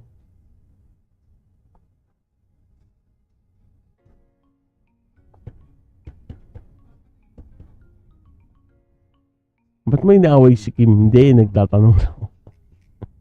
Di ba? Kasi naguguluhan din ako dito sa circular na to eh. Ma'am, how can you certify something as complete and proper if you did Gusto ko si Luis Rosana magtanong. I hope Luis will ask question. Kasi mas may ano to eh. not verify what is the content of Oo, kawawa talaga si Catalan. Kawawa talaga si Catalan by it. the documents? Sir, it is a standard procedure that every liquidation document should be covered by a signed No, but liquidation. that is common sense eh. Yes, sir. But Paano po kayo magse-certify ng isang dokumento na complete and proper nang hindi nyo nakita? Ayan, tama ka dyan, Just. Oo, COA should have better explanation to that matter compared to chief accountant for me. Pirma lang siya dahil yun ang oo, niya. Pag di siya pumirma, managot naman siya. Kaya nga eh, hindi ko alam dito sa COA to, bakit ipinasa niya? Sus ko. Oo, naawa na ako dito kay Catalan eh. Kung nandyan lang ako. I wish, hindi ko alam kung meron siya abogado eh. At least kung may lawyer man lang na nag-assist sa kanya, or di ba? Just pagkaganya mga legal aspect, may mag-explain man lang sa kanya. Kasi kami na lang magkaiba-iba kami na opinion. Hindi po ba kayo nagtaka na So ang context pala is, hindi nakita yung liquidation report. Basta't pinirmahan lang niya. certify kayo ng isang dokumento na complete and proper pero hindi nyo naman nakikita yung laman ng loob? unfortunately, that was the case, sir. Did you Yung aking, di ba? Yung kanina pa tayong gulong-gulo. Di ba? Kasi, kaya nung sinabi ko kanina, paano mo sasabihin na na-check mo yan? Na talagang na-scrutinize mo yan? O, sabihin mo na galing yan sa auditor or whoever, no? Na may kinalaman sa ganyan. Pipirma ka na lang basta-basta. Yung mga witness nga namin, bago namin papirma, make sure tama yan na. Dapat naintindihan mo lahat yan. Oo. Di ba? Bago ka pumirma, huwag kang pirma ng pirma. Oo. Kasi very clear dun sa section, sa paragraph 4, na hindi nila may what do you call this, may tatakas, no, sa magaan na paraan, na matatakas yung sarili nila sa liability. Hindi ito yung yung verbatim na kumagsan na inaano ko nila sa magaang na paliwanag, di ba? Na ano man yung mga nakasulat diyan, may pananagutan sila. Oh. Pagkatapos sa kabilang paragraph, nakalagay doon na parang ang dating sa kanya is pumirma ka lang, hindi mo na kailangan basahin. Kasi confidential yan. Basta't pirmahan mo lang, i-approve mo lang, i-attest mo lang na lahat na nakalagay dito is truthful, di ba? I-prove mo lang yung veracity nitong report na to, di ba? O, pirma ka lang tapos na, how? Di ba? Kung hindi i-scrutinize yan, di ba? bother to ask the legal department or the COA? Yun nga ang sinasabi ko. Dapat nag-seek siya ng legal advice for better understanding. Di ba? Na bakit kailangan dumaan pa po sa inyo? Bakit nyo kailangan i-certify ang isang bagay nang hindi ninyo ini-inspection o tinitingnan? It was one of the requirements, sir, and I was made to sign that document, unfortunately. one of the requirement that made you sign the document, unfortunately, requirement na hindi mo babasahin, and then ang nakalagay doon na dapat na-certify mo. How can you certify something, or how can you prove the veracity of that particular document if you yourself, di ba? Hindi mo naman nakita, hindi mo nabasa, hindi mo naintindihan. Sabi ni Kim, based on experience kasi sir, I don't know if it applies to most. Meron po kasing section sa accounting office na naka-assign sa processing of liquidation cash advances. Oo, nandun na ako. Pero, I mean, kung naka-assign siya sa accounting office, okay, fine. Diba? Ni-audit niya or whatever you call that, okay, that's fine. Now, kailangan mong padaanin doon sa chief accountant mo. So, ibig sabihin, ganun katiwala ang chief accountant mo. Halimbawa lang sa whatever you call that, no? Na tama yung nakasulat dito. What if sablay yung sinulat mo? Pumirma lang siya. Yung nga yung nakalagay dun, di ba? Sa paragraph 4, di ba? Kung hindi niya titingnan yun at basta dadaan lang sa kanya, pirma ka lang. Sabihin mo lang na, ma'am, naayos na po yan, naayos ko na po yan, na double check, triple check ko na po yan, etc., etc., blah, blah, blah, yada, yada. Di ba? So, please sign, ma'am. Pirma ka na? Kasi for me, pagka ganyan, maselan ako dyan sa ganyan. Di ba? Kasi sabihin na, okay na yan. Mantay mo, okay na yan. Pirma mo na kasi ganito eh. We're on a rush eh. Teka muna, wait. Pirma, mahalagang pirma ko. Ate, no? Oo. Teka muna, baka pwede basahin ko kahit 3 minutes lang. Di ba? Kasi yung pinaka-ano na mabasa ko man lang, masilayan ko man lang kung ano tong pipirmahan ko. Paano ko yung pirma doon, nakalagay doon na, nakalagay pala doon sa final kakatayin na ako. O paano yan? Pumirma ako, di ibig sabihin. You get what I mean? Di ba? Yes sir, the liquidation report should be signed by the chief accountant. Pero, ang problem sa case nila is wala palang nakitang report ang chief accountant. Yung nga, di ba? Paano? Di ba?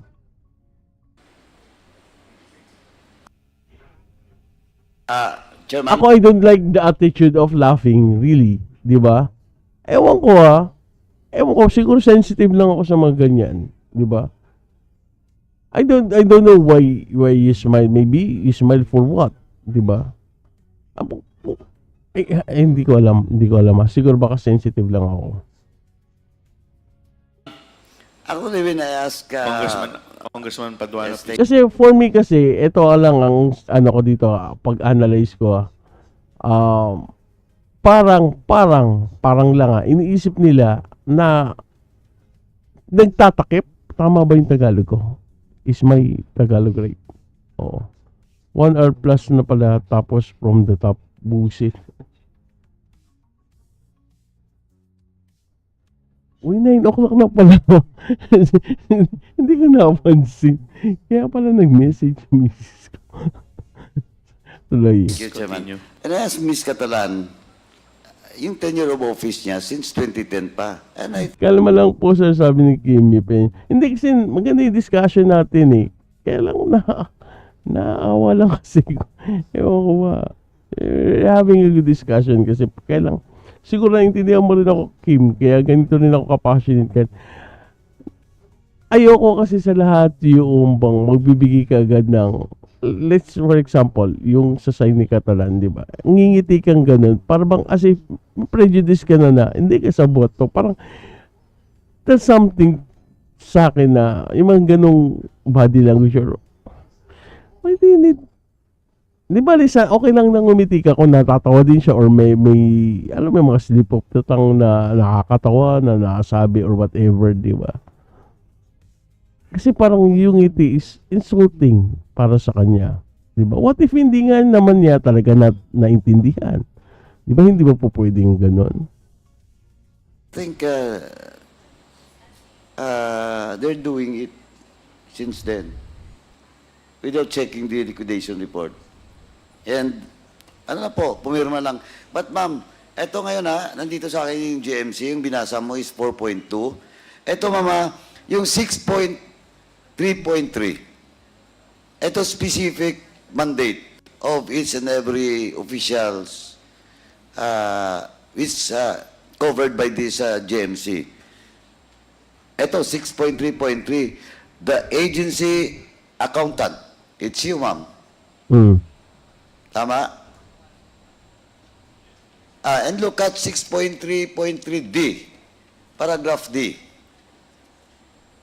You are mandated to submit all disbursement vouchers for cash advance for intelligence and confidential activities / projects, with complete required supporting documents within 7 working days from release of the check.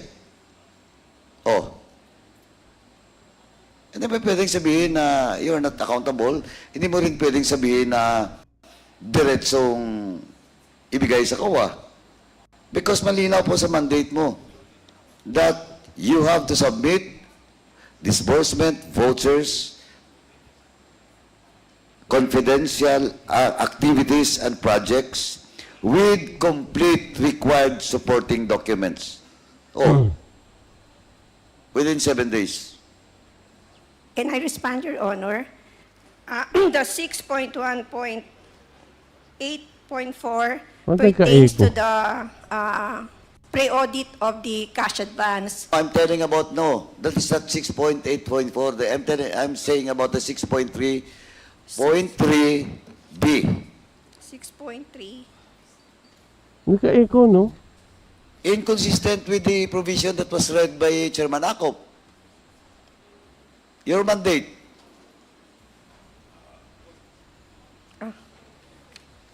Ang number nito. Anyway, Mr. Chairman, it is on record that that the chief accountant Sandali guys, of the sandali never bothered Sandali lang to check.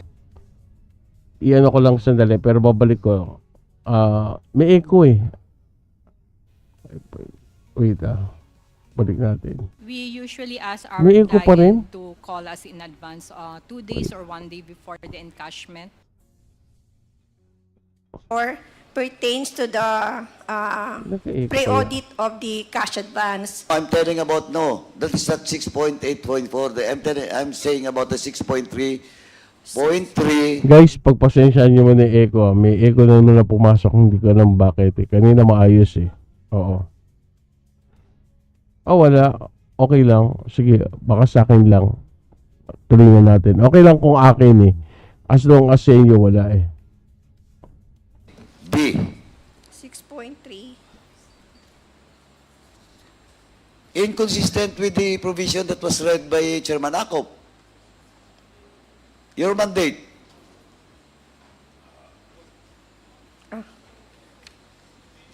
Anyway, Mr. Chairman, it is on record that that the chief accountant of the DepEd never bothered to check the liquidation report. He just signed it without looking at the details of such report. And it is on record, Mr. Chairman. May I respond, Your Honor? This is the first time that we have encountered cash advances for confidential fund. But for the regular cash advances for regular funds, we always ensure that the documents attached to the liquidation of the cash advances were complete. But again, for this, this is the first time that we have encountered these cash advances for confidential fund. And the procedure seems quite different, actually and honestly. But of course, you have the joint memorandum circular, and there is a provision with regards to the mandate of Kasi pad 1 na lang ba may echo? Oo. Kasi generalization nga eh. the chief accountant, the SDO, and all other officials of agency. Malinaw po yun, ma'am. So, I think once again, Mr. Chairman, it's like to put on record na inamin po ng chief accountant ng DepEd na she never bothered to check the authenticity, the correctness of such liquidation Kasi nga, yun ang pagkakaintindi niya. Mm. Kalma, kalma. Kalma. Marie, andiyan ka ba? Report, Mr. Chairman. Sir, Excuse me, Your Honor. Yes, ma'am, please. May I correct the word not bothered? That I did not bother to check the completeness of the documents. See? Hindi siya hindi siya... Ay. Oo nga eh. Di ba? Look what you've done. Di ba? It's generalization yung ginagawa. During that time, no matter how, maybe, this is the first time ngayon may cash advance ng confidential fund, but I was made to sign it. So, You were made to sign it. By whom? because it is a requirement that the liquidation should be covered by the liquidation voucher. What does this, ma'am? That is your mandate. And Yes. your Huwag niyo sigawan. Don't treat her as a hostile witness. Wala kayo sa korte. Huy! Bad trip. statement that you signed it without looking at the details, di ba? And that is on record. Yes, sir, it was, O ano ngayon yung gusto mong i-explain? sir, I'm trying to explain that it was stated sa joint circular that it's Ganito lang kasi ang Paduano. Ha? Intindihin niyo din yung tao. Yun ang pagkakaintindi niya eh. Kami nga iniintindi namin siya eh. Di ba? Intindihin niyo rin naman siya dahil yun ang base sa kanyang understanding. Kaya nga sabi ko kanina pa ako sumisigaw dito at nakikiusap na sana no hoping na may nag-advise man lang sa kanya na may naisama siyang lawyer or somebody who can explain to her what is stated in that particular circular to make her understand. Kasi iba yung pagkakaintindi niya and on her part din naman kasi, no, dapat din kasi ay nako. Grabe ka, Paduano. She was made to sign nga. Listen mo na kasi. Diba? seems or implied that the documents Sabi ni Just, hinihintindi ko nga ang quadcom na atat na mao si VP. supporting documents should be directly submitted to COA in sealed envelope. And that is your interpretation, ma'am, that we have read the GMC. Yes, sir. Hindi mo naiintindihan yun sarili mo. Yun ang interpretation niya. Since yun ang interpretation niya, yun ang ginawa.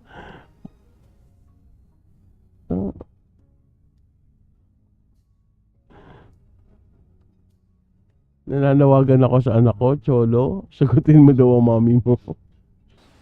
Oh, now, what? Are you telling this representation that I'm wrong? And Chairman Akop? No, sir.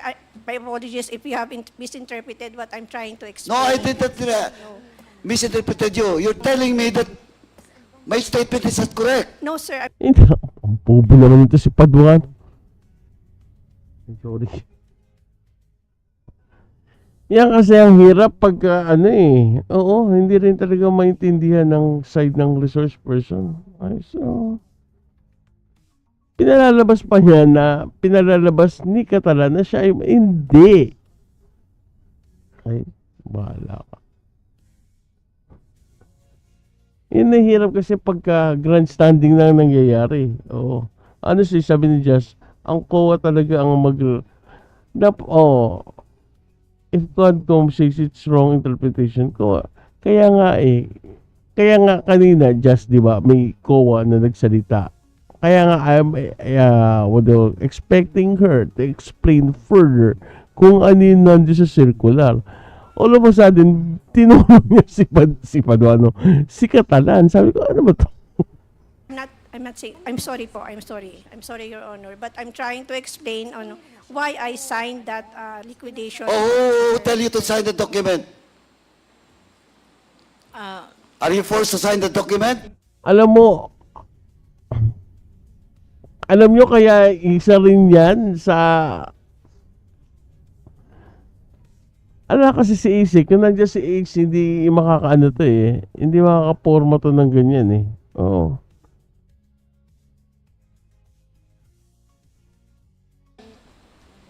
Di ba may pumirma sa circular? Yun ang pagkalitan talaga. Not really forced, but What not really?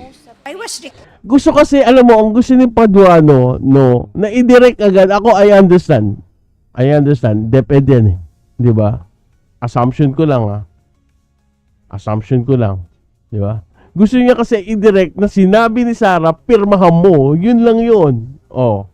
That's the... Yun lang yun eh. Di ba?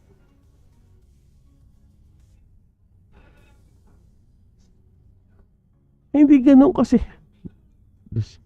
Busto talaga ito si Paduano. Di ba?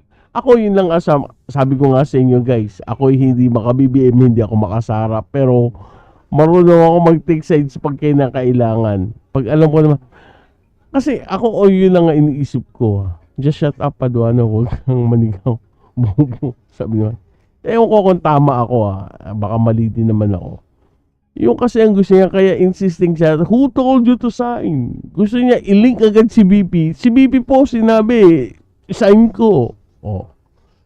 Kasi DepEd siya eh. Di ba? And Sarah was former DepEd secretary. Ganun lang kasi simple ang gusto niya eh. Hindi mo pa direktahin. requested to sign the document. Oh, you signed the document, but you never bothered to read this mandate of yours?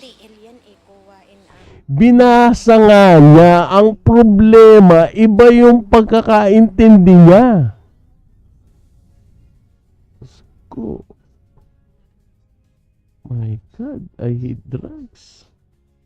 Ma'am, who ordered you to sign the document?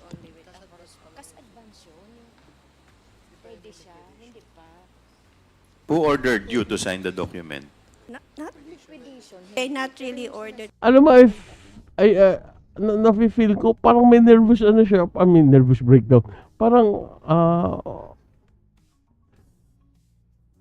ito yung ayaw ko maging witness sa witness stand eh. Alam mo bakit? Kabado eh. Di ba? I mean, doon I can feel yung kaba niya. Tapos, But I was requested by, Yes, who requested you to sign the document? by ASEC Shine Paharda. o yun.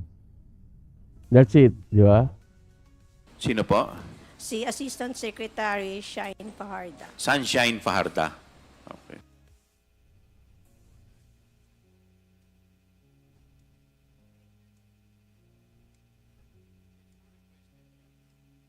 Alam mo, I can feel na iiyak na siya.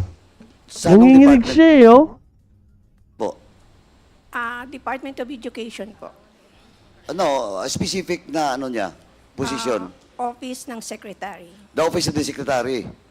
But he was not the signatory of this document, See? Yan talagang ano eh. Oh. di ba? Only her husband. Tama? It was Edward Farda signed it. BP signed it and you signed it. Oh, see? But See? Ganun lang yan. you were requested by Ms. Farda? yes, sir. Oh, Mr. Chairman, all the more that we have to, Ms. Sunshine Farda should be present in the next hearing. Para po patutunahanan yung statement ni Ms. Catalan. Okay. Hintayin ka na lang matapos ang quad ko. Bago. Sabihin na natin, you were requested to sign it. So why did you sign it? As per request of Ms. Farda? Yes, Your Honor, because it is needed as a covering letter or covering document to the liquidation documents, supporting documents. Oo nga, pero sabi ko na nga, kaya nga statement ko kanina, you don't even bother to check. Pumirma ka lang. Di ba? No, it's either it's your lapse or you were forced to sign it. Sige. Ganun talaga ang ano nila dyan. Di ba? Without checking all those liquidation report. Ito yung, kung ito yung nasa side ko at kakampi ko, ito yung witness na ayokong paupuin sa witness stand. Kasi kahit nagsasabi siya na totoo or ano, malakas ang nervous, kinakabahan. Sabi ni Jess, paikot-ikot lang ang usapan. Kasi alam mo, Jess, gusto nila i-link talaga directly na utos yan. Again na, hindi, ito na naman, may papasok mo naman dyan. Sabi sa iyo, Mang Tims, maka DDS ka. Never ako alam niyo naman lahat yan, di ba? Doon lumalagay lang tayo sa lugar, di ba? Oo.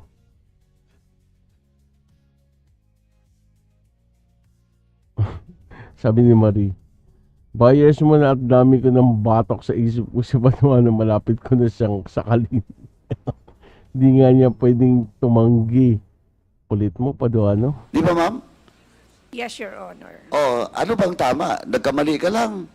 Nakaligtaan mo i-check or you were forced to sign it without checking the liquidation report? It's hindi po nakaligtaan, but it is a needed document in the submission of the liquidation. Of course, I know it. It is needed, you have to sign it. But ang question is, siyempre accountable ka, ma'am, because of your mandate or your position, di ba? Now, sabi ko na, nakaligtaan mo or you were forced? Sabi Marie, aminin mo Mang Temyo, makadidiis ka. Bugsit ka, Marie. Sabi ni Jazz, agree Mang Tems, pag may witness gusto ko strong-willed, bahala na makontempt basta't pwede cellphone. I was requested, sir. Hindi ka nga. Saan ba? Nakaligtaan mo or you were requested? Iba yung requested, iba yung filos, di ba? If you You were requested na firmahan ka agad without checking the liquidation report? Yes, sir. O, di, Mr. Chairman, again, kung anong word gamitin, requested ba o she was forced to sign it without checking the liquidation report, ganun pa rin yun. Di ba? Ganun pa rin yun. Ma'am, meron po akong isang tanong. Nakakatanggap po ba kayo ng envelope kay ASEC Paharta? Yung totoo po, ma'am. Remember, you are under oath. Aside from your allowance, from your regular budget, nakakatanggap po ba kayo ng envelope just like Yusek Mercado and Director Osias from ASEC Paharda? Yes, sir. Magkakano? Minimal amount lang po. Which is, how much po? It's not even, Magkano po? it's 25,000. 25,000. How many times po? If you could recall. 9? Ilan? 9 times. Pareho kayo ni Mercado. Magka-classmate kayo. 9 times. From Sa protect BB tayo, guys. Buisit ko to. Buisit ko talaga, Marie. what month up to what month? Let me guess. From February to September? I think so, sir. So, nung September po, tumigil na. Yes, Your Honor. Just like Yusek Mercado. Tama po ba? Yes, Your Honor. So, thank you po. Mr. Chairman, lastly, I'd just like to manifest with Tanong niyo sa kanya, ikaw ba pumatay kay Rizal?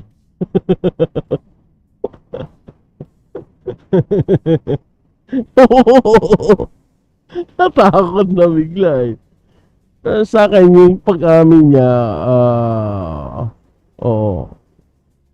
Oo nga, lucky na yun eh, no? Kasi sinabi din kasi ni Powa eh. Sige. Mr. Chairman. Mr. Chairman. Chairman, last Yes. na lang po. Ma'am, actually, ma'am, talagang naawa din ako sa inyo. Naawa ka, sigaw ka na sigaw. Kasi, tingnan mo, accountable ka dito. Sabi mo kanina, ni-request ka. Pero ang labas pa rin, ganun eh. You were requested, but tapos, medyo kalakaran na may lagayan sa loob. Tama ba ako, sir, na ang liquidation report na concern dito is may attach na supporting docs that supports? Oo. Kaya nga ako, ma'am, I want to just express my my sympathy to you. Naawa talaga kami sa inyo. Naawa ka, sigaw ka ng sigaw. You treat her as a hostile witness, naawa ka. Pilitan kayong permahan yung isang bagay na hindi tama. Ngayon kung may kaso, pag lumabas yung NDA, yung finality nun, tatamaan kayo dyan. Ano process? Ako, Mr. Chairman, sabi ko nga, naawa lang ako dito sa mga officials ng DepEd pag ganito yung kalakaran. Ngayon, dalawa na. Baka sunod, hindi lang dalawa. Diba? Kaya, Mr. Chairman, at least ngayon, umamin na si ma'am, tama. She's somehow holding back, either to go with the lie or the truth. When you try to recall the past, it is not where the eyes goes and body language. Nako, okay na ako, Chairman. Thank you. Mr. Chairman. Yes, Senior Deputy Speaker, Don Gonzales, you're recognized. Ma'am, Mr. Chairman, I'd like to address my question to Ms. Catalan, ma'am, the accountant. Ma'am, Mr. Chairman, sigurado dumaan sa iyo itong check na to, di ba? You're the accountant. Yung 37.5 million. Tama ho ba? Your Honor, hindi po dumaan sa akin yung cheque kasi Chief accountant siya, hindi siya yung ano. I think, dapat i-qualify natin. Iba ang chief accountant sa... kung may mga accountant dito hindi ako ano dyan, di ba? Pero my understanding, pagka ganyan is may accountant talaga naka-assign regarding din sa pag-receive. Ano lang yun baka meron, pwede niyo ako i-correct. Oo. ang napadala po sa amin ay voucher. Tama. Ayun, voucher. Meaning kasi the voucher is the basis sa preparasyon ng cheque. Di ba? No? Yes, Your Honor. And definitely, there is a date put in the voucher and they will follow that date in preparing the check. So the check was signed by, of course, Yusek Sibilia and Yusek Mercado. Ang napansin ko lang po dito, in your recollection, 2023 yung isang check that was February 20, 2023. That's number 1 check for the 37.5. Number 2 check, I thought this is quarterly. Ang date po ng check is April 19, 2023. It falls down to 1 quarter. Isang quarter lang po yung dalawang check na issue. Ang pangatlong na check na issue po ng November 23, 2023. At hindi po, na-issue po pala yung pangatlong check is July 11, 2023. In your recollection, tama ho ba itong check and based on your obligation, on your voucher during the processes of the vouchers into check? Parang tama po, Your Honor. Tama. So, tama ho ba yung tanong ko na per quarter at dalawang cheque po yung ginawa niyong 37.5 in 1 quarter? Tama ho ba? No, Your Honor. Per quarter po siya.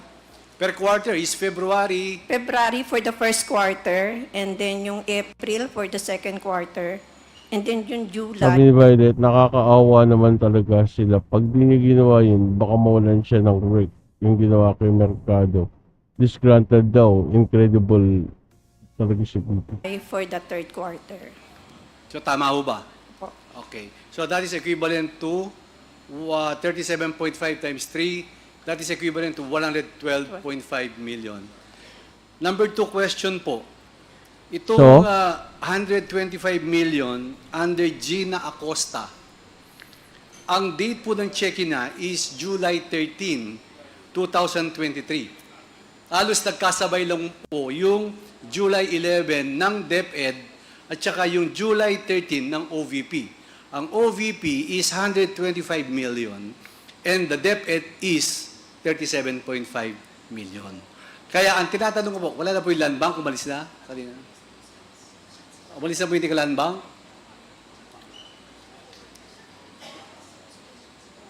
So, meaning to say, ang July 11 at saka yung July 13, ang na-withdraw po is 37.5 million at saka yung 125 million.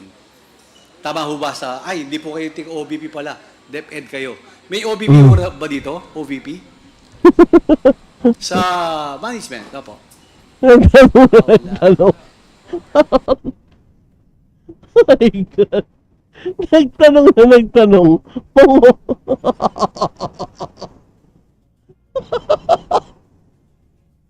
Oh my God. Let's go. Kasi kung tignan mo itong dalawang cheque, isang mukha lang po to 2 days lang po ang diferensya. July 11 and July 20, 2023 of the amount of 37.5 and 125 million. Kaya tinatanong ko po sana yung Land Bank, kaso wala na. Next hearing ko na lang po, Mr. Chairman, tanungin. Kasi tatanungin ko siya kung paano niya na-withdraw itong 3 cheque at saka itong 125 million. So, Your Honor, Mr. Chairman, yun lang po. Maraming salamat. Thank you, SDS. So guys, hanggang dyan na lang.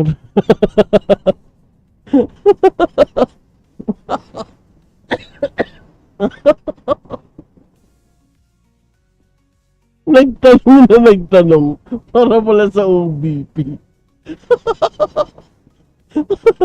Okay, ito okay. Pinasaya mo yung gabi ko.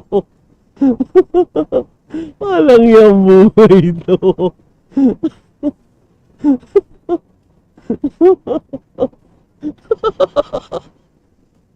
Sorry. Mali wala, hindi pala ikaw.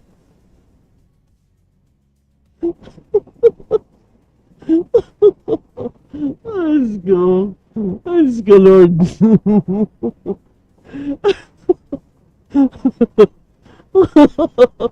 Hindi mo tapos yung tawa ko. Napakababaw pa naman ang ano ko. Ay nako guys, so yan yung ating topic for this evening, no?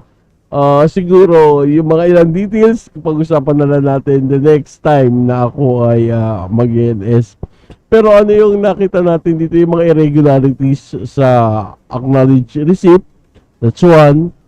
And then siguro dapat aralin pa natin yung tungkol sa circular, no? Kasi dito medyo may kontrahan sa isang circular.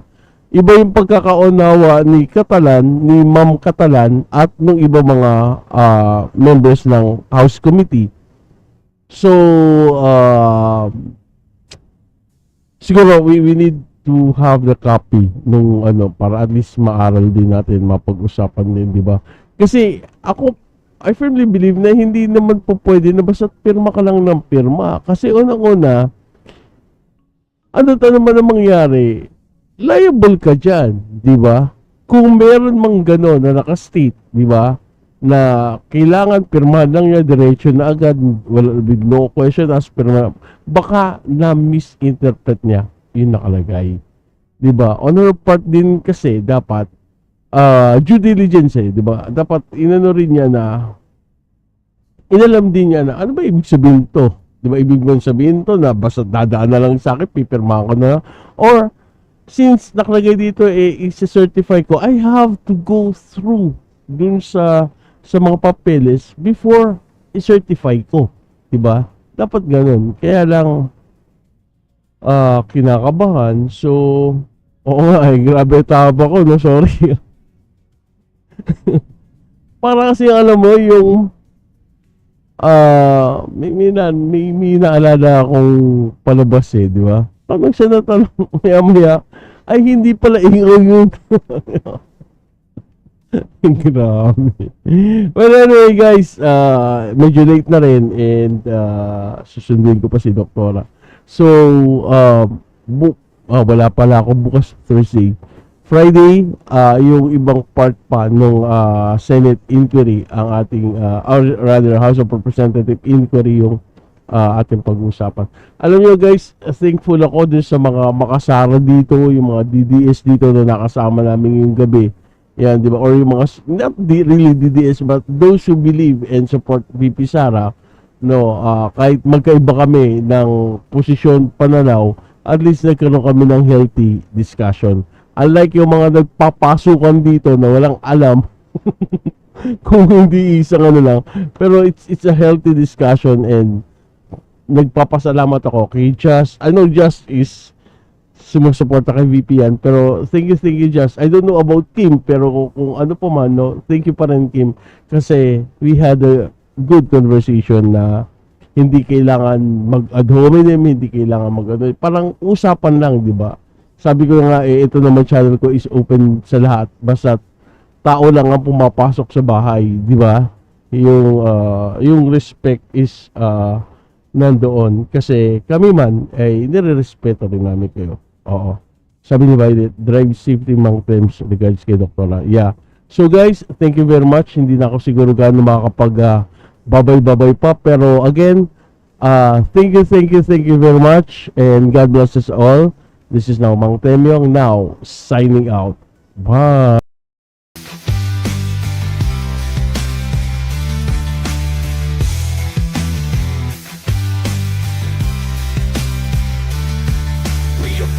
The heartbeat, the beat, what's happening now? From street to elite, with Max and Young, take your seat. The viewpoint with knowledge and passion meets. Stay ahead, stay sharp, don't lag behind. In-depth discussions, expand your mind. Join the conversation, let your voice find inspiration and info, the perfect kind. Tune in, listen close, here's the deal.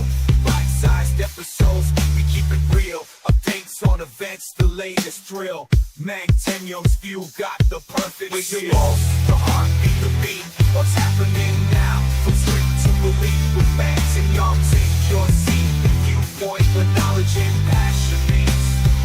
From breaking news to analysis, deep engaging reactions. Don't fall asleep. Stay informed, entertained, take the lead with the viewpoint, knowledge you'll keep. We oppose